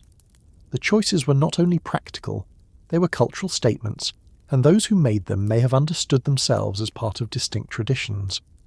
Children too likely played a role in this hidden world. Small flakes and incomplete tools scattered at the edges of settlements may represent not failed experiments by adults, but early attempts by youngsters imitating the actions of their elders. Just as a child today might copy handwriting before mastering the alphabet, these broken flakes could be the marks of learning through play, the invisible apprenticeship that ensured knowledge did not vanish with a single generation. It reminds us that toolmaking was not only a matter of survival, but also of continuity, of embedding skills into the next cohort of hands. There is also the question of time. Grinding a single axe head smooth could take days of work, and maintaining querns or pestles was a never-ending demand. These hours of repetitive labour shaped daily schedules, dictating when people could hunt, plant or rest. We might imagine the soundscape of a Neolithic village, the rhythmic tap of stone on stone, the scrape of flint on bone, the hum of conversations carrying through the labour. Each tool embodies not just ingenuity, but the lived hours of those who produced it. In the end, what the evidence leaves us with is less a picture of anonymous Stone Age people, and more a recognition that every polished edge or finely retouched flake represents a dialogue between teacher and student, between necessity and tradition. The hidden hands of toolmaking remind us that technology was never impersonal.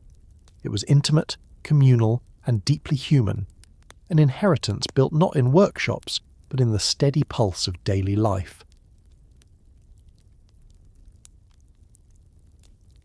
Suddenly cast aside the moment copper was hammered or bronze was alloyed, yet the archaeological record suggests a more layered transition, one where stone retained authority even as new materials emerged. The question, then, is not simply when metal arrived, but when stone stopped being king. The answer lies in the centuries of overlap, experimentation, and persistence that marked the twilight of the Neolithic. The first hints of copper use appear in the Near East as early as the 8th millennium BCE, not in smelted form, but as native lumps hammered into beads or simple ornaments. These early pieces were not tools at all, but tokens of curiosity, a reminder that new technology often begins in the realm of the aesthetic before finding its way into the practical. For hundreds of years, stone continued to shape wood, grind grain, and cut hides, while the odd glint of green metal in a necklace or amulet announced a novelty rather than a revolution. It is only by the 5th millennium BCE, with evidence of true smelting in sites like 𝐓𝐈𝐌𝐄𝐒𝐒, that copper began to be systematically shaped into axes and chisels. Even then, these tools often imitated stone forms so closely that it seems craftspeople were translating one medium into another, not yet leaving behind their deep familiarity with polished rock. The persistence of stone alongside early copper is not surprising when we consider economics. Polishing an axe head from basalt may have taken long hours, but it required only muscle and access to stone quarries. Copper, on the other hand, demanded prospecting, mining, and control of scarce resources. In many communities, copper axes were rare prestige goods, traded across long distances and hoarded by elites. For everyday purposes, stone remained the workhorse of the household and the field. This dual system lasted far longer than we might imagine, with flint arrowheads and sickles continuing in use, even as smelted copper spread across the old world.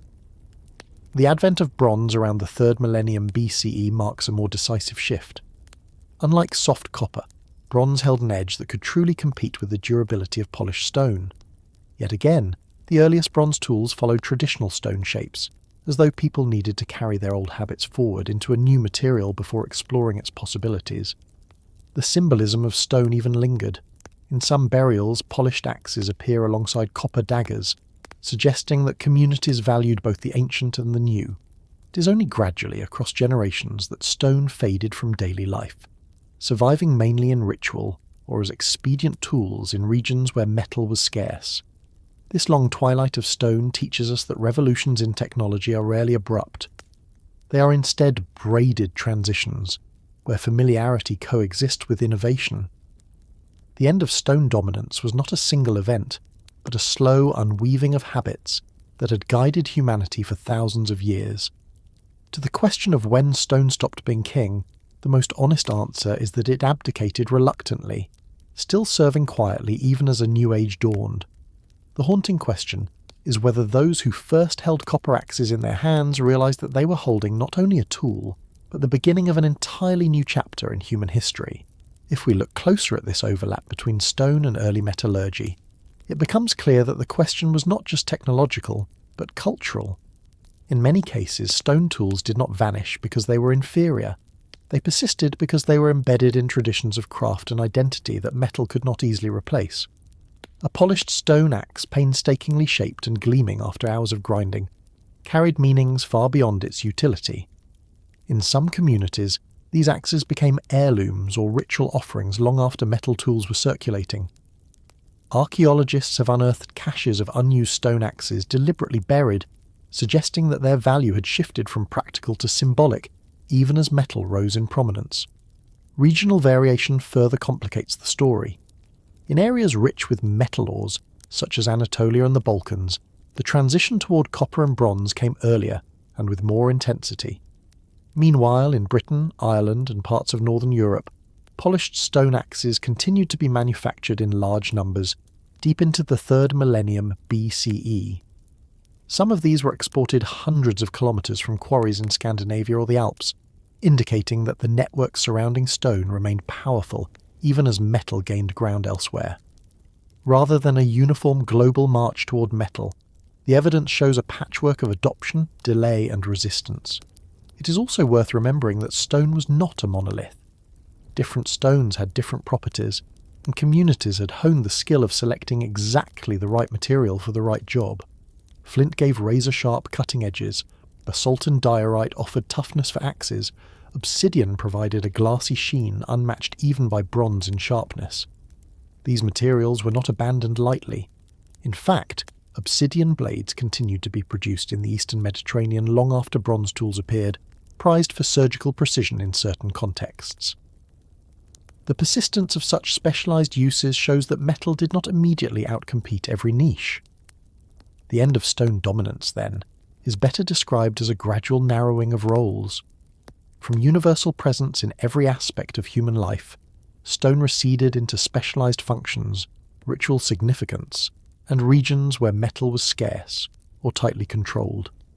For most people, the shift was not a sudden revolution, but a slow adjustment, where old habits coexisted with new materials across generations.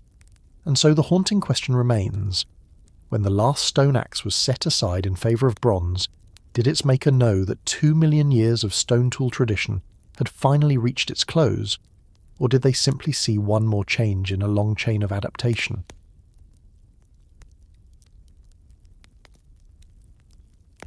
When we pause to think about the first toolkit, it is tempting to imagine it as something lost behind us, a collection of chipped stones and worn wooden shafts lying in museum drawers or buried in the soil. Yet the truth is that we carry the echoes of those earliest tools in our daily lives, often without noticing. Every knife that slices bread, every hammer that drives a nail, every woven bag that carries groceries owes its existence to the quiet ingenuity of people who lived thousands of years before us. The continuity is less about the material itself, stone, bone, or metal, and more about the enduring human relationship with tools. That relationship has defined us for at least 2.5 million years and continues to shape us today. Knives are perhaps the clearest inheritance. The earliest flaked cores and blades of the Oldowan and 𝐓𝐈𝐌𝐿 toolmakers were all about cutting, shaping, and carving. Whether we call it flint or steel, obsidian or stainless, the form remains the same, a sharpened edge held in the hand to transform one material into another. We may not quarry flint anymore, but we still reach instinctively for a knife to prepare food, to craft, or to protect. It is a reminder that the first toolkit was not abandoned, it evolved. Containers tell a similar story. Before pottery hardened clay, before gourds and baskets held water or grain, people sought ways to move and store the essentials of life. Today our kitchens are filled with glass jars, plastic bottles, and woven fabrics, but the principle remains unchanged. Survival requires the ability to carry, to store, to keep resources safe. The ingenuity that led to early basketry and leather pouches persists in the everyday objects we take for granted. Fire, too, remains central. We may now strike a match or flip a switch to call up its heat, but the multi-tool of flame has never left us. Cooking, hardening, illumination, all were part of the Stone Age toolkit, and all remain fundamental to human life. Our ability to wield fire shaped our bodies, our diets, and even our sleep cycles.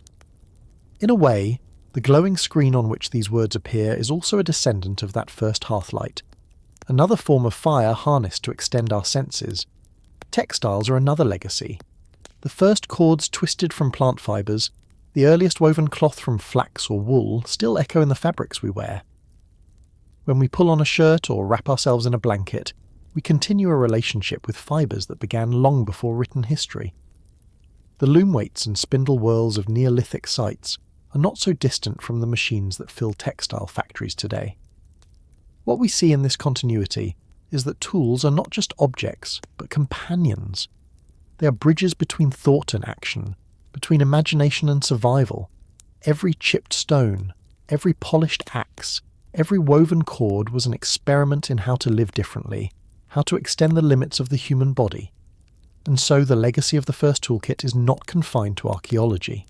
It is embedded in the way we still move through the world, in the quiet assumption that when faced with a challenge, we can craft something to meet it. As we close this journey through the toolkit of 10,000 to 3,000 years ago, we are left with a haunting question. Do we truly make tools, or do tools make us? Our ancestors may not have asked that directly, but they lived its answer. In every chipped flake and polished blade, we see humanity not just surviving, but becoming. We inherit that legacy every time we strike steel against steel, every time we kindle flame, every time we weave fibres into form. The first toolkit was never put away. It is still in our hands. If we step back and consider the legacy of the first toolkit not just in terms of survival, but in terms of imagination, another layer of continuity emerges. Tools were not only about efficiency, they were about possibility. The very act of shaping stone or weaving fibres trained human minds to think ahead, to anticipate, to envision outcomes before they existed. A flint knapper had to visualize the strike before it happened, just as a basket maker had to plan the interlacing pattern before a vessel could take shape. That habit of projecting into the future is itself one of the greatest legacies of the Stone Age toolkit. We still practice it every time we design, every time we sketch an idea, every time we hold in our minds the shape of something that does not yet exist. There is also a social dimension that lingers. The making and sharing of tools were never solitary activities. Knowledge had to be transmitted, whether by demonstration, apprenticeship, or simply watching a skilled hand at work. The legacy here is the culture of teaching, the passing on of skills across generations. Today we may learn from books or screens rather than at the side of a master flint knapper. But the principle is the same. Human society is built on shared technique. The earlier stone and bone implements remind us that our survival was never just about tools, but about the networks of people who created and taught their use. Another enduring echo is the sense of identity bound up in tools. For Neolithic farmers, polished axes or fine grinding stones could symbolize membership in a community, or status within it. In our own time, tools still carry meaning beyond utility. The craftsman's set of chisels, the chef's knives, the surgeon's instruments, all are badges of skill and identity as much as they are functional objects. The Stone Age toolkit set the precedent that tools can define who we are as much as what we do. Even our language preserves the imprint of this long history. Words like cutting edge, groundwork, or hammer out ideas remind us unconsciously of the deep role tools play in shaping thought itself. The metaphors we use daily are echoes of stone edges striking sparks, of axes clearing forests, of mortars grinding grain.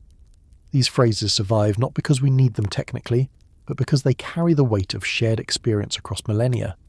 In the end, the legacy of the first toolkit is not confined to the archaeological record. It resides in our bodies, in our habits, in our language, and in the structures of our imagination. We are in many ways still living in the Stone Age, not because of the materials we use, but because the mental and social patterns forged by those first tools remain with us. The haunting question is whether we will ever step outside of that inheritance, or whether every new invention is simply another reworking of the same timeless impulse, to shape the world with what we hold in our hands. Thank you, fellow sapiens, for wandering this timeline with me, for drifting into deep time, for slowing down and remembering. If this helped you fall asleep, helped you study, or simply helped you step out of the noise for a while, thank you for being here. If you think more people should know this story, you know what to do. Like, subscribe, share it with the sapiens in your life, and tell me, are you listening before bed, while working, or somewhere in the world I can only imagine? And as always, stay curious, stay calm. I'll see you in the next story.